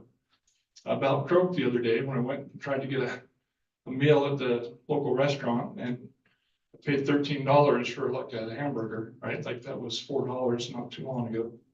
So, you know, all these other companies, they raise the prices and we just got to deal with it.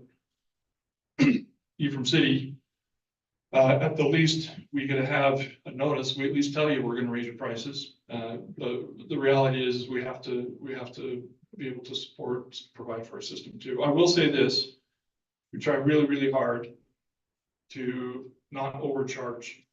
In fact, as we go and apply for grants, so we've been able to do a lot of things.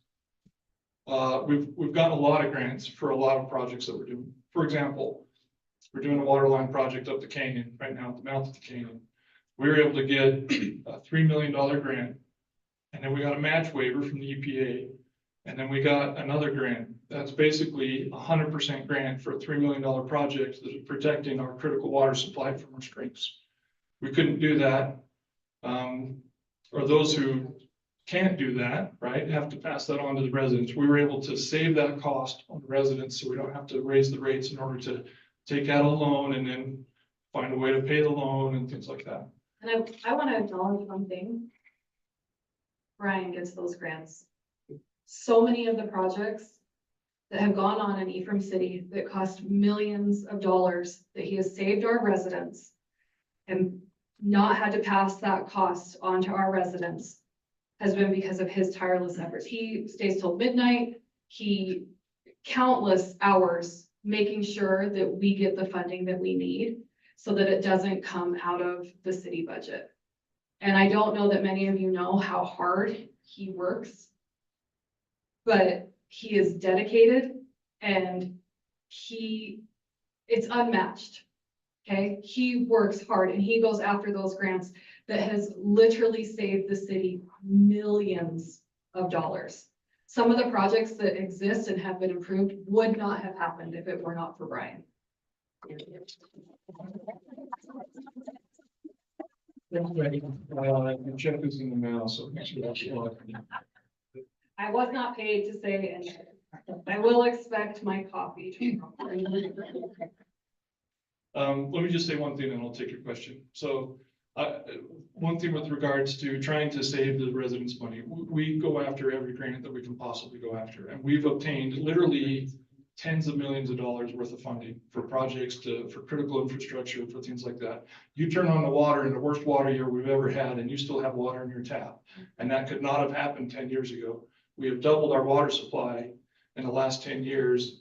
That was not possible 10 years ago. Even prior to any of the growth that's happened in the last 10 years, if we were to have this year 10 years ago, we would all be out of water. So we've done a ton of work just to make sure that we have what we need. That's number one. Number two, if we're to go out and get funding from the state, for example, the state looks at us and say, hey, we're not going to give you a loan unless we can make sure you make your payment on the loan. And in order to do that, we also want to make sure that we're not just giving you handouts. You got to be able to self-fund your departments, your water department, and like that.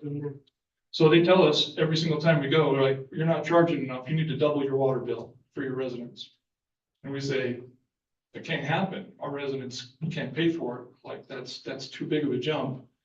And so we argue and we come up with some creative financing and we say, hey, what if we raise our residents 5%? Then we do some creative financing and try and work with the state, and the state's like, what are you doing? This is dumb. You got to self-finance. We look at it and say, we want to pass every dollar that we can back to our residents. Our rates have been kept lower than many other cities, drastically lower for a long time. At some point, we can't eat any more of that. We have to raise the rates, unfortunately. So it doesn't feel like it. It feels like the city just taking and taking and taking. I get it. I get it. We're all affected by it. But it's not without stewing and fretting, arguing, and trying to find another way and trying to find another grant to try and keep costs low. So it doesn't feel like it, but I promise you that's going on every single time. Brian, I think some of the questions that we're receiving have to do with this incredible historic drought year, but I also think a lot of them are just going back to the other comment you made about the infrastructure that has been doubled and improved. So this terrible drought year aside, we're in way better position generally infrastructure-wise, source-wise than we've ever been before. 100%. Yeah, for sure. Question? The big concern that I was having is population increase. And here we may dig more wells, but doesn't mean there's more water there. This is not an Ephraim problem. This is an everywhere problem. I know. So that's my issue. Can we even sustain the population growth? One of the challenges that we get is we hear from the governor, on one hand, we need to promote housing. We're going to double in population in the next 30 years. Everybody needs to do their part. We got to promote a bunch of housing. In the next breath, he says, we're going to declare emergency for drought. And by the way, we're building a data center. Like, how's it going? Like, one of those has to give, right? I'm not concerned about price. I understand why the price has to go up. I get it. Will we even have any water? That is the golden question for all of Utah and surrounding area. And that was part of the consideration in the moratorium, like I stated earlier, could we continue to approve more units when we're asking our residents to conserve? Right? So that's why there is the moratorium on multifamily and subdivisions. Because we're trying not to put more strain on that, in addition to reviewing our density, our code, what do we want to allow? What do we want to allow? What do we want Ephraim to look like in 50 years? So one of the things that we hope to accomplish as part of the moratorium is when you look at the breakdown of our water use, I'll give you one example. Some of you have heard it many times before. Our indoor water use as a town, we use roughly 600,000 gallons a day as a whole city. During the wintertime, that's our indoor use. During the summertime, our peak water use goes up over 4 million gallons a day. That's a huge increase, the difference between outdoor watering and indoor water use. The number one user of that is your grass. If there's a nemesis to our water situation, it's grass. Grass takes way more water than most people realize. I'll throw out a stat, a typical 1/4 acre single family home. Nothing extravagant. You can use as much as 3,000 gallons in a single night every time you turn on your sprinklers. Times that by every house in the city, that's a huge water use. And we're really dependent. The water level really affects our springs. In a good water year, we don't turn on our backup wells at all. We run the whole year, including summer peak, with our springs. We can handle all of that water. We're sized because we don't have access to secondary water. That decision was made like back in the 1930s when the Ephraim Irrigation Company and the city split ways, and the irrigation company took their water with them. We don't have secondary water as a city. Some of the other cities have secondary water, but the problem is they also, when you water your grass with secondary water, if you pay attention, almost every other city is currently and has been, even in prior years, on water restrictions. What happens in Manti when you run out of water? Turn it off. You just turn it off. You can't water your lawn. It's not a matter of we'll give you notice, they just shut it off. You go to turn on your water and there's no water there, And we still pay for it, whether or not you have it. whether or not we have it. So we're sized for our summertime peak. So we have plenty of water for indoor use. We have way more water, 600,000. We have 7 times more water than we're currently using on our indoor use. But where we run into trouble is the summertime peak, all that outdoor watering, right? How do we navigate that? So one of the things that is on the table for us is how do we encourage new growth? Because that's maybe the lowest hanging fruit, but like that has the biggest impact on our existing system is the new growth. How do we encourage new growth to be a little more water wise? One example is if grass is the number one user of that, put in a drip system, do a bunch of nice bushes and trees, do a little bit of grass, but not 2 acres of grass. You know, put in some nice landscaping, but do it on the drip line. That could potentially save 60 or 70% water use for a new home compared to an existing home. That's how you can extend and make better use of that. One of the things that we're also doing, and I want to mention, the city has done a lot of planning. We've done master plans for water, for sewer, for roads, for zoning, for like almost any service that we provide, for parks. We've done a bunch of master planning. Every single one of those projections have us growing somewhere between 2 and 5% a year, going back 20 years at least. We have master plans from 2004 that predicted an 18,000 population in 25 years. Luckily, I don't think we're going to reach that. I'm happy to see that. That was an aggressive projection. But it also came up with say, okay, here's where you're at. Here's your capacity. At a certain point, you're going to keep growing. You're going to be beyond your capacity. You're going to have to figure out what to do or else you're done. And that's the reality. So if the city's going to keep growing, we got to come up with additional sources. So there is a plan in the future. Obviously, we don't have 27 wells right now to feed our city. But we're gonna do a little bit at a time. As the city grows, we're gonna do infrastructure projects as the city grows. And hopefully still provide, critical services to our residents and our businesses.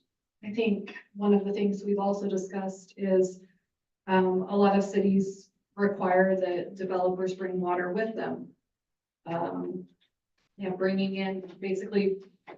Bringing water and fitting it to come into the city's water system. That if they want to build or develop, they have to bring water with them to bring into the supply.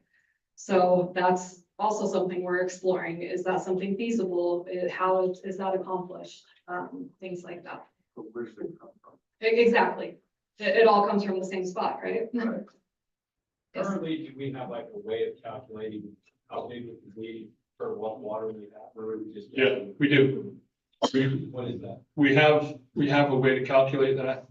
And honestly, that's, maybe I'll ask the planning commission members, how often do we talk about water? Every week. And city council talks about it every week. Every single week, we talk about it. To answer your question, we can, if you really want to know, you can come in and I'll show you some of our master planning and it shows some of the documents and things like that. That gets into conversations as far as impact fees and how does growth pay for growth and how do you not pass that future cost onto the existing residents and things like that. There's a lot that goes into that conversation. I think Alan had a question. What's the calculation? Where does the impact fees go?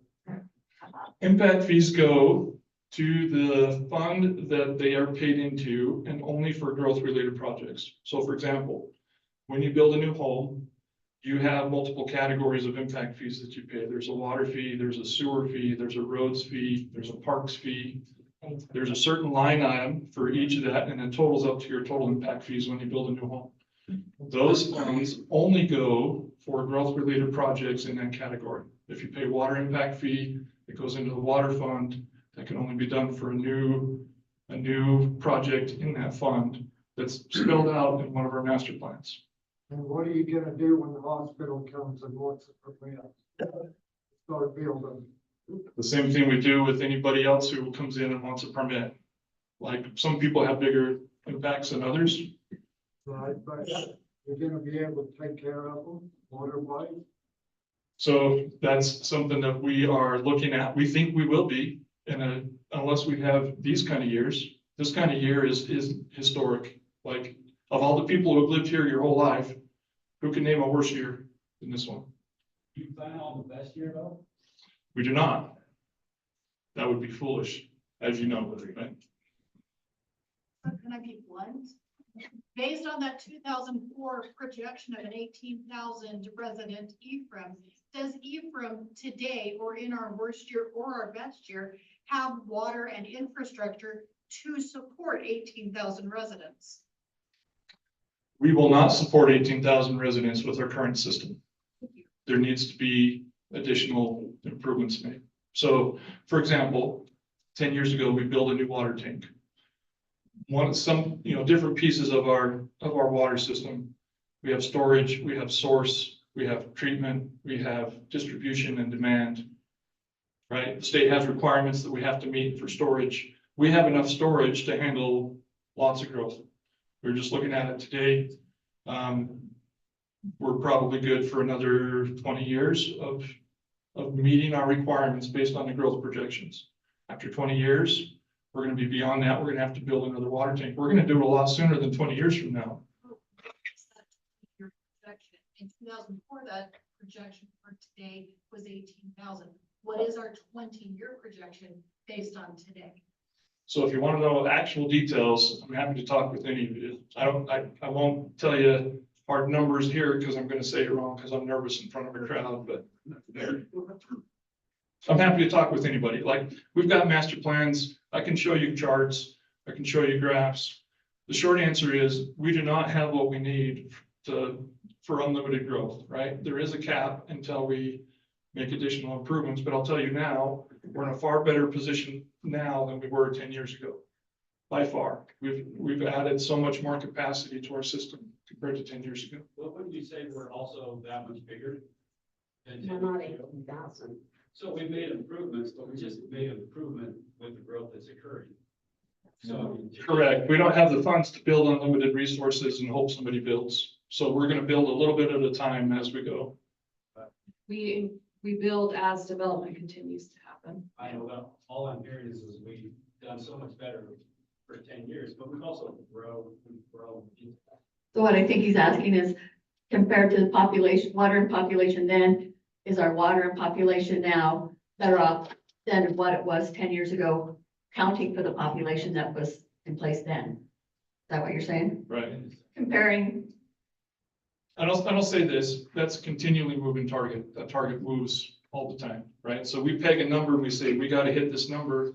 Well, by the time we get there, that number shifted, right? So as we grow and how fast do we grow, that depends on property owners. When do people sell their property? We want to make sure that we're ahead of the game enough that we can handle a new, application that comes in without saying, whoa, pump the brakes, we're 100%, actually, we're way behind.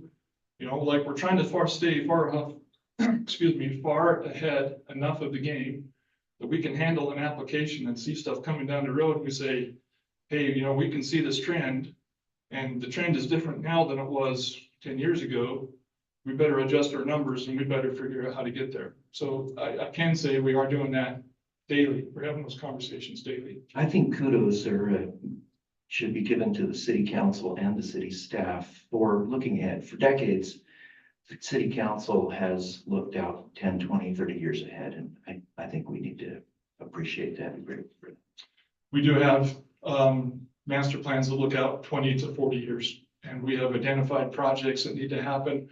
When we hit a certain milestone, we better be at a certain level, and that's an ongoing process. So we're currently speaking about the updating general plan.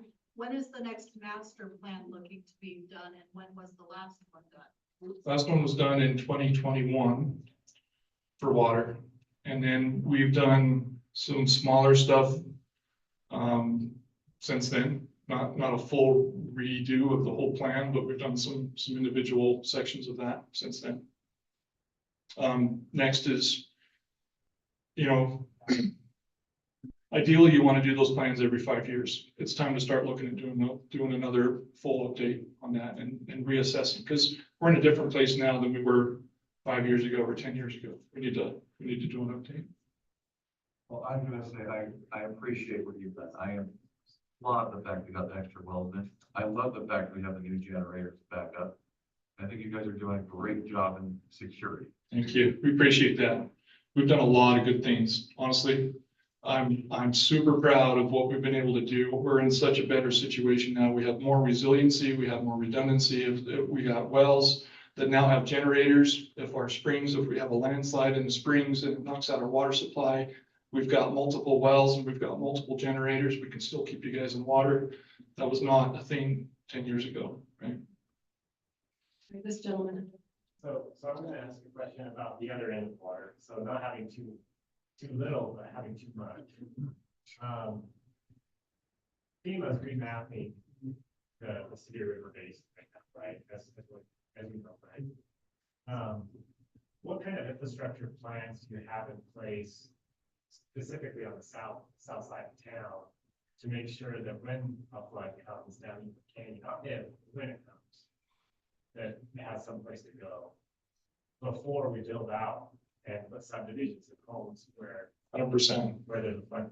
You're right on. Yep. Is there a plan? We have some plans. We are currently undertaking more plans for that. So just Friday, I submitted an application for another grant to help us take a harder look at our storm drain flood master plan and make sure we have a list of projects identified and prioritized that will mitigate flood damage as much as we can. Right. So we've done a lot of things. We're working down a list. We've got a lot of different things we're working on. That's one of the things that's on the list, and it's going to get a lot more attention in the near future. We've checked off some other things, and this one has risen to the top of the priority list. It's going to be looked at more closely in the near future. We have had conversations about preserving corridors for flood channels. We've done studies for flood maps. Well, we haven't. FEMA's come in and done studies for flood maps. But we've had lots of conversations about how do we mitigate future potential issues. We also check every zoning permit to see anything that goes in. We have to check and see where it is in relation to the floodplain. I have a couple of questions about developers. Do all developers, Thank you. even the ones that have been here for decades, and just kind of building or growing from naturally, do they have the exact same requirements? And or do the new developers who are kind of like that? At steroids to the girl, basically, do they have the exact same requirements that, all the other developers? Yes. We have a set of codes existing, and that gives us a set of check boxes. And every single development has to check every single box, whether you're an old-time developer in town, or whether you're brand new, or whether you're from out of town. Every developer checks the same boxes. So they have to build out the entire road, sidewalk, all that. They check the same boxes. They have to build the roads. They have to bring their infrastructure. They have to do their sidewalks. They have to do all of that. Same as. True that you crossing was able to skirt around that. No. By having the people buying the homes, pay the tax or have tax. Pay the sidewalk. So that's part of the PID. Switch how they raise money. So that's a pretty complex conversation. Let me try and simplify it. PID stands for Public Infrastructure District. This was something that was created by the state as basically an economic development tool under the inland port scenario. So basically, I'll say this, the developer still has to put in all of the infrastructure the same as anybody else. Now, how they get their financing and how they get their loans and how that's paid back, do you pay it back to a loan at a bank? Do you float the cost and put it on the backs of homeowners? The financing looks a little bit different under the rules that the state created. So the financing is a little bit different. They are able to use the difference in taxes after something develops. So raw land, if it's greenbelt, you don't pay very much in property taxes. After it develops, your taxes go up quite a bit.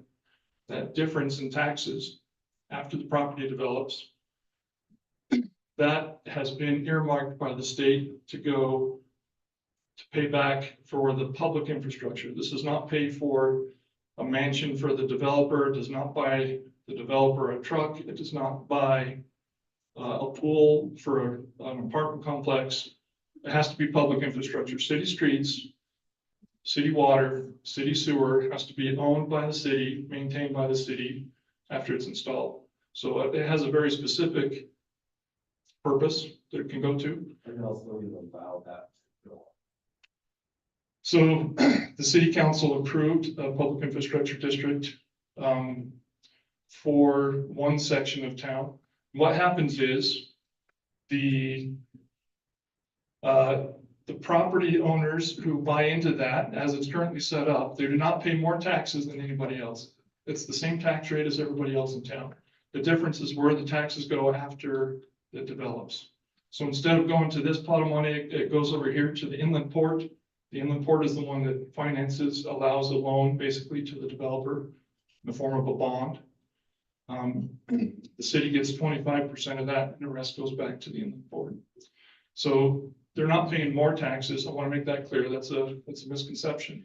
The people in that zone do not pay more taxes than anybody else. They pay the same rate, but where it goes after they pay it, it goes to a different spot. So it's like the city eats more of it, eats more taxes, pay for what the bill didn't have. That's what it sounds like. The city's not being returned that much. Correct. So that's common misperception. Let me talk about that for a second. So as right now, your breakdown of property taxes, now I don't want to bore everybody, so I'll try and be brief on this. This is more complex than a 10-second answer can do justice, but The city's percentage of your property tax is around 11%. You break down schools, water district, fire district, county, and then city. The city's portion is about 10–11%. The taxes that we get as part of the PID go to 25%. So what that means is the county does not get their share of their taxes. The school does not get the increase. The water district does not get the increase. It goes to the inland port and it goes to the city. The city actually more than doubles our taxes for that, from 11 to 25%. So that we can maintain the system that they give to us. So that's actually a better situation for the city than if they just do it normally, because we only get 10% normally. But in this situation, until it expires, there is an expiration date on it. Until it expires, we get more than enough than we would have gotten otherwise. The city benefits, but the county, the school districts, they don't. So they get the same level that they always got, but they don't get the increase after it develops. So they don't go down. They don't go down until the PID is paid off, and then they go back to normal after it expires. So they'll get the same level that they always got. What they won't get is the increase after it develops. But again, prices always go up. Teachers have to be paid. So that seems like the developer taking advantage of the situation. So it depends on, and now you're getting into the nuance, right? And I'm happy to spend more time on this later, but I'll say this. Not all development hits all entities equally. Can I say that? So for example, if I build a hotel, does that have an impact on the school? Does that increase the cost to the school? Probably not. If I build an industrial park, does that have an impact on the school? Does the school actually miss that money as far as any impact created and not enough money to fund it?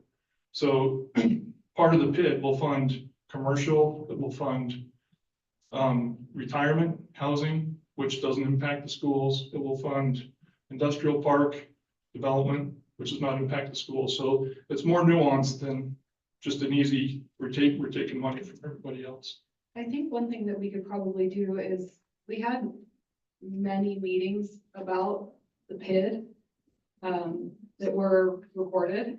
We could probably repost those to our Facebook page, because they're all on YouTube.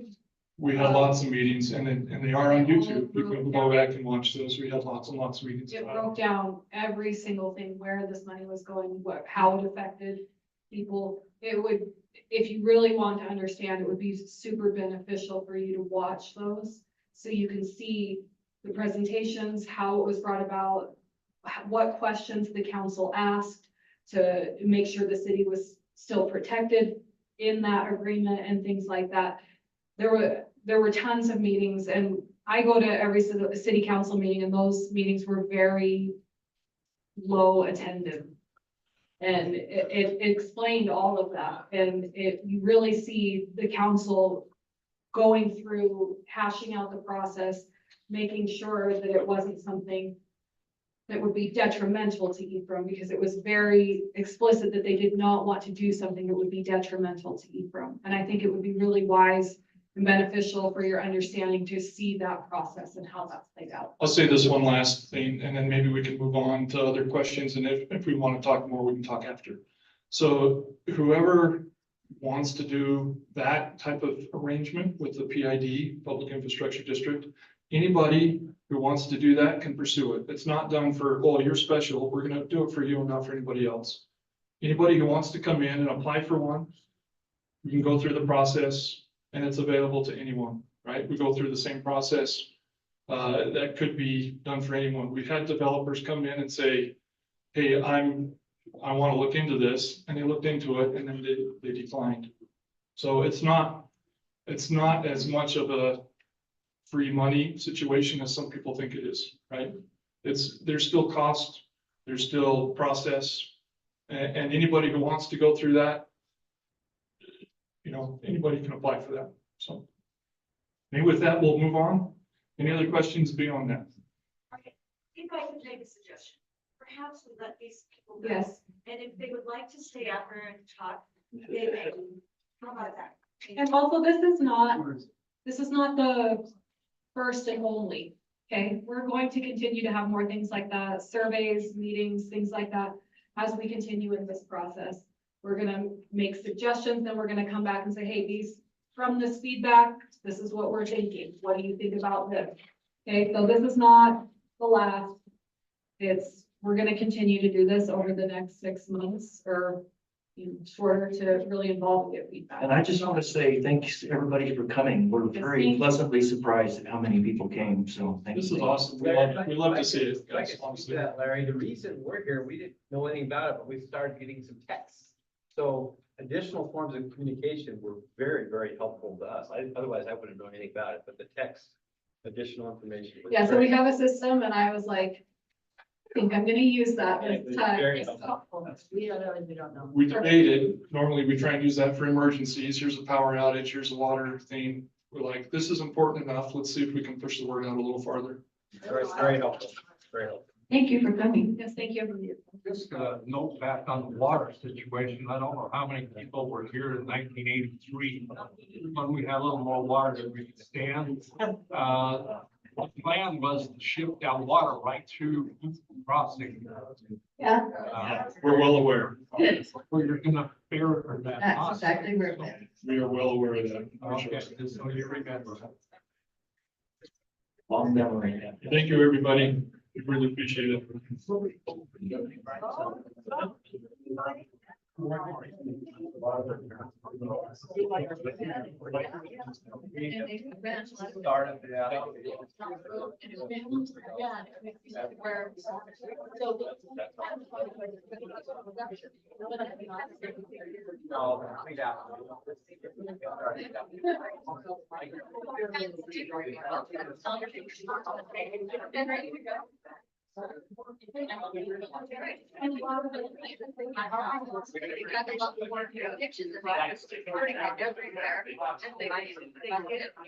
Great, and I think it also that.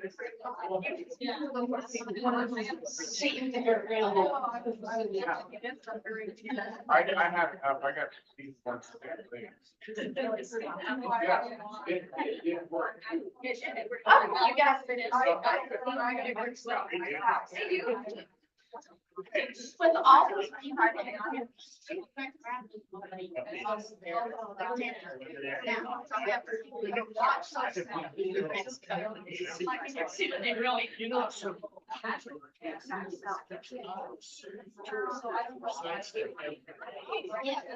got it.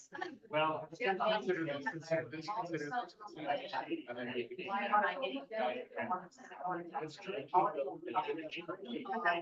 And this committee is probably the most important, well, I think. But,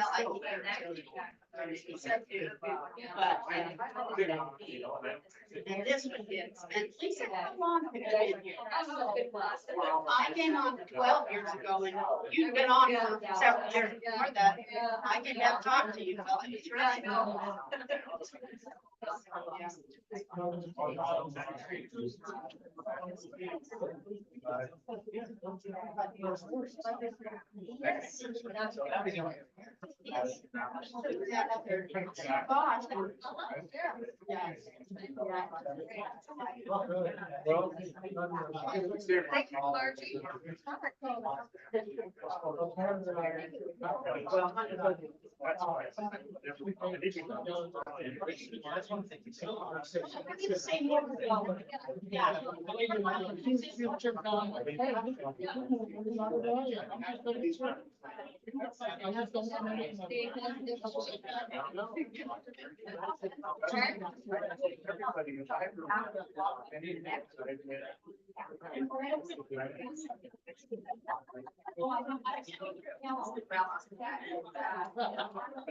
All right, it's good to see you. So I had no clue about it. When you-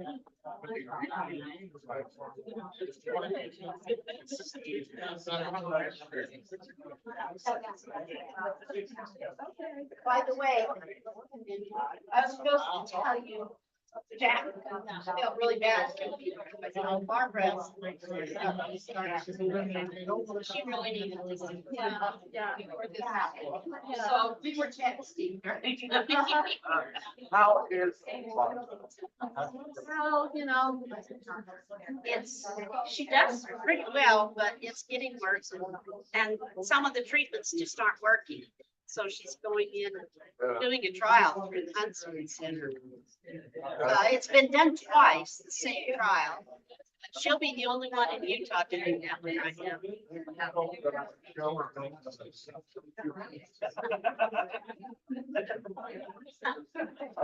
grateful for the meeting started. Let's put it this way, Joe, we wanted you to come. I thought it was somebody trying to kill about. I wouldn't do that to you. Right.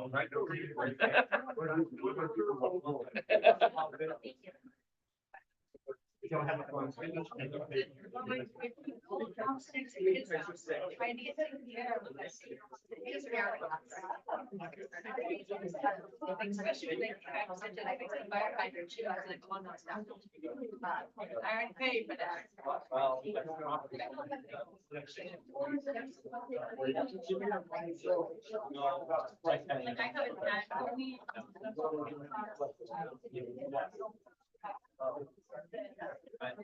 This is where other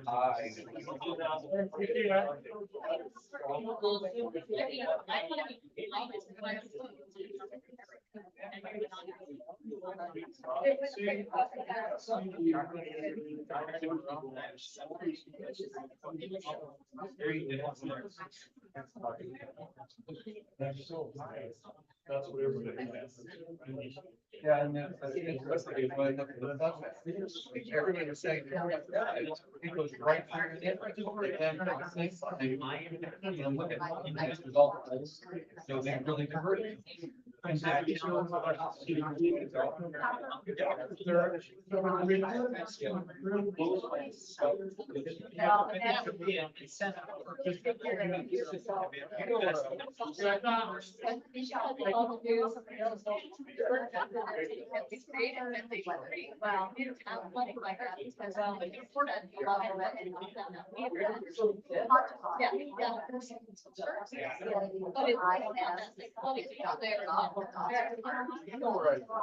You really good fight.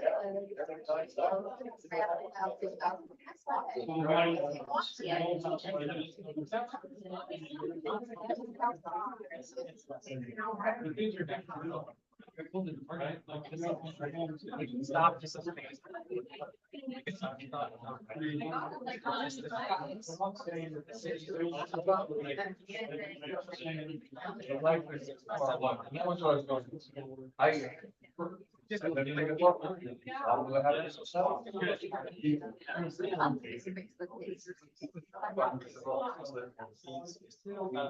golf course here, like across the left. So you have the South Carolina side, where's the side? You have the 89. I was there. I was a kid.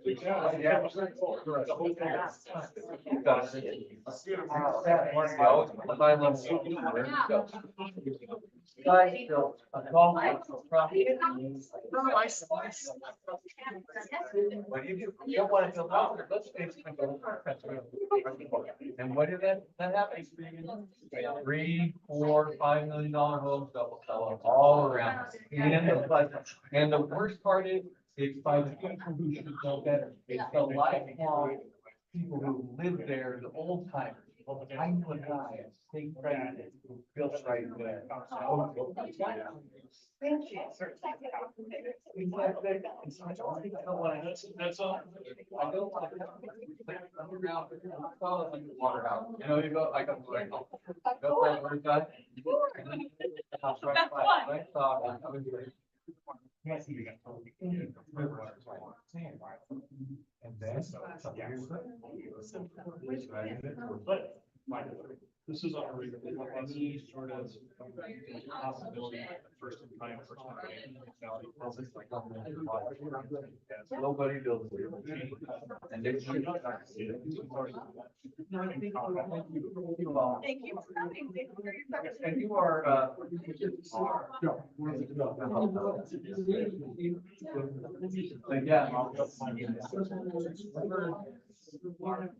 Never.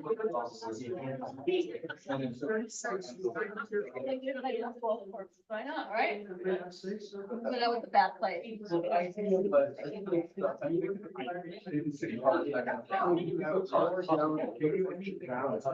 no, what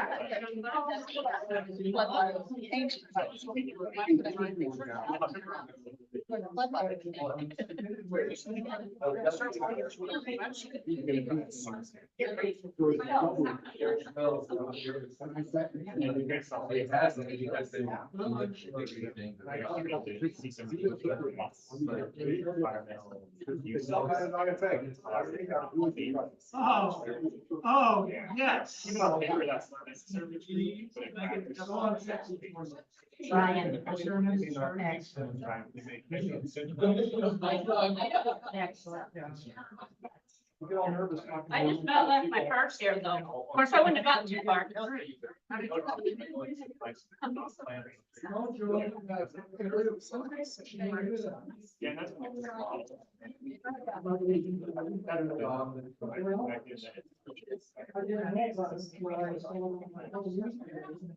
We'll see how long that lasts.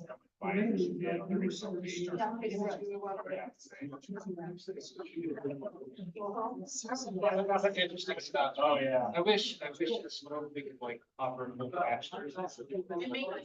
Junior.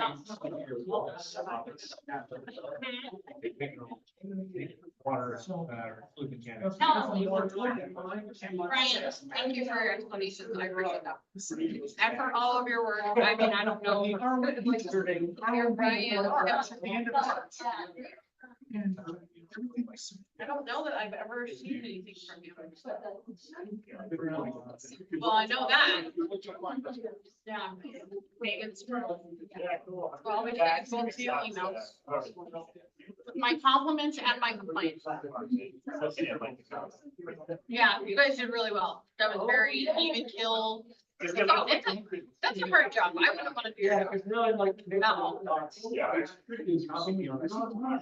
And that's why it's good to explain, because you, like, you're right, you can't have what you want without sacrificing something. You can't have a night without a cost increase, and then you can't have a cheap. Like, you can't have it all.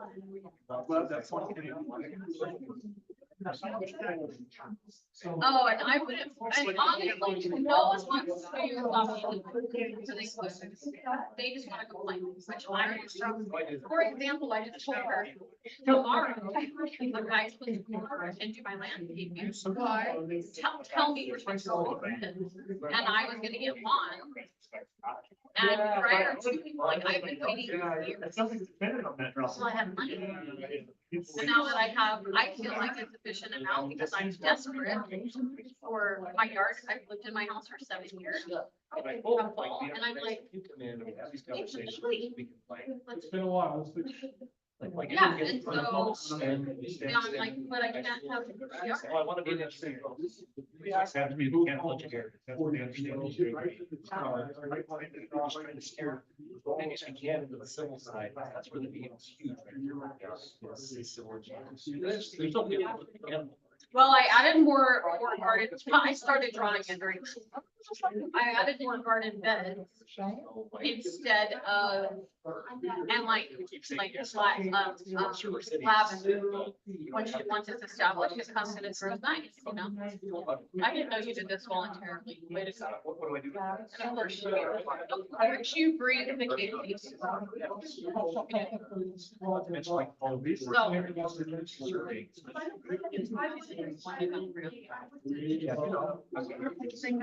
She's nice. She can make a hard beat.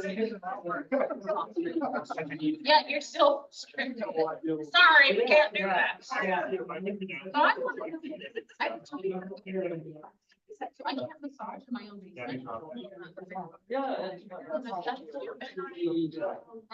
I said, what's the difference between hair and nail? Massage, you know, nothing to do.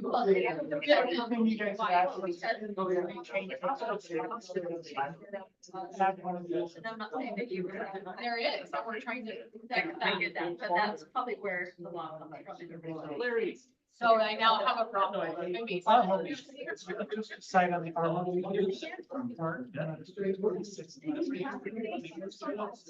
Question is. I keep a vision for house. Except for maybe that's a business, but her son lives above it. You know what I'm saying? Well, and Airbnb, like you guys literally cut two of my incomes today. But I have to get. Yeah, I have to pay a fee, I have to all because we don't look out. Yeah. Less dense, higher density. I live in it.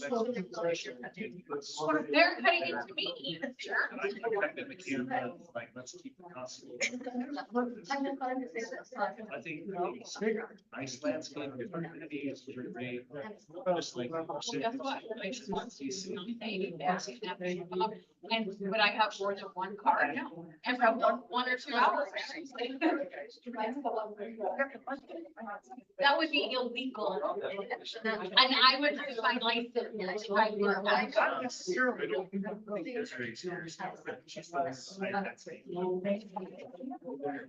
Yeah, so I have to pay an extra fee to have a building, to have a location to do, I can't just do it in my basement. My reputation, I understand, it's just, I think that's done. Thanks for being my friend. How are you? And now, why didn't you sit there and tell me when I was going over my yard, this is my drawing right there. Remember I showed you the picture? And you're all, la la la, you didn't say anything, Becca, I'm saying, da da da, and there's no water. Yeah, but you can still. Really?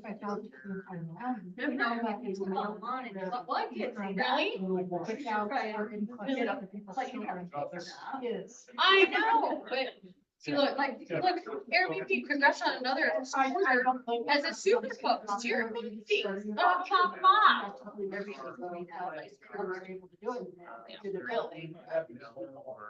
Okay, so looking, this. Like it's coming over tomorrow. So I know, but what's her name said, don't do it. She said, don't do it. I said this would not, this is probably not the year to, but finish the rest of the plan. This is probably not the year to do sod or because we're gonna run out of water.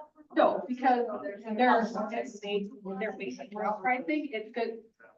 Sod and, hydroseed takes so much water, that takes a lot of strain on an already big. Yeah. And if that's your fault. When I get my sprinklers in, because I need water, my issue is the way my yard is, I just like, this is the worst. I have need to get water line and places, and that's what I just want my yard done. And every time I need to get water, like that area, I have like 5, and then I always do it, and I 100%, like I do 3 minutes in the morning. 9 a.m., 3 minutes in the afternoon. Yeah, I have a huge drip, but I need the water line, so I can't do anything until I dig and put water line. So then I'm like, well, you gotta come anyway, I might as well throw sod down. And now I'm like, he's literally supposed to come tonight. And I was gonna go to the temple. No, come tomorrow, and the temple's closed. I said, I got to go to that freaking meeting. And he goes, go. I said, okay, I'll plan my little things. I did a little drawing, and now I'm like, I'm sitting here. and I'm gonna pay for it. Out the nose. Part of me is like, screw it. I have waited 7 years. You have seen my I yard. know, but it's just too hot right now, even if you had a good water year. Really? Not the nose, it's more to Collar Springs. That's what you did say. You did say that. On Saturday. But even if it's a good water year, you just go sideways. Well, maybe I'll just get him to do my water line and then I'll. You know me, if I'm gonna do it, I'm gonna do it. Gotta do. Get one trap line, sorry. I wanna do something. I didn't mean to like push you off your. Making far, a lot of bathing, it's really hot. Also, this one appears to be broken. Right. I just gotta shake your hand. Good job, my friend. Thank you. It's hard to be in the spotlight so much. You guys all did great. That's Well, that's only 2 months. finding those facts out of Maybe, your pocket, maybe so he, good job. I just need those water lines in, so I can do my other. So I'm like, I'm gonna break it. I have these dahlias, okay, I don't know if you saw this, but I posted, she was getting rid of dahlia too. And she's like, I'm getting, so I have these beautiful 5 dahlias. Where I want to treat them, no water there. And I can either poke a hole in one of my drip lines and put it over there, or I can get actual water, just a line already there. And I wanna do, I just want to do things, but I can't establish anything until I'm done. We got a lot of still left to go. I'll ask him, because he's gonna come, but this is the problem, I don't want to cost more, because he's gonna come in with the backhoe thing. Nice work. So then he'll, if he's already plowed everything and put the water in. Yeah, a little bit. So the Deer Ridge Phase 2 subdivision, the phase. Dumb weed's gonna grow through that. You know how many weeds I have. The weeds are doing really well in this drought season. They're doing Still talking about sewers tomorrow? crazy well.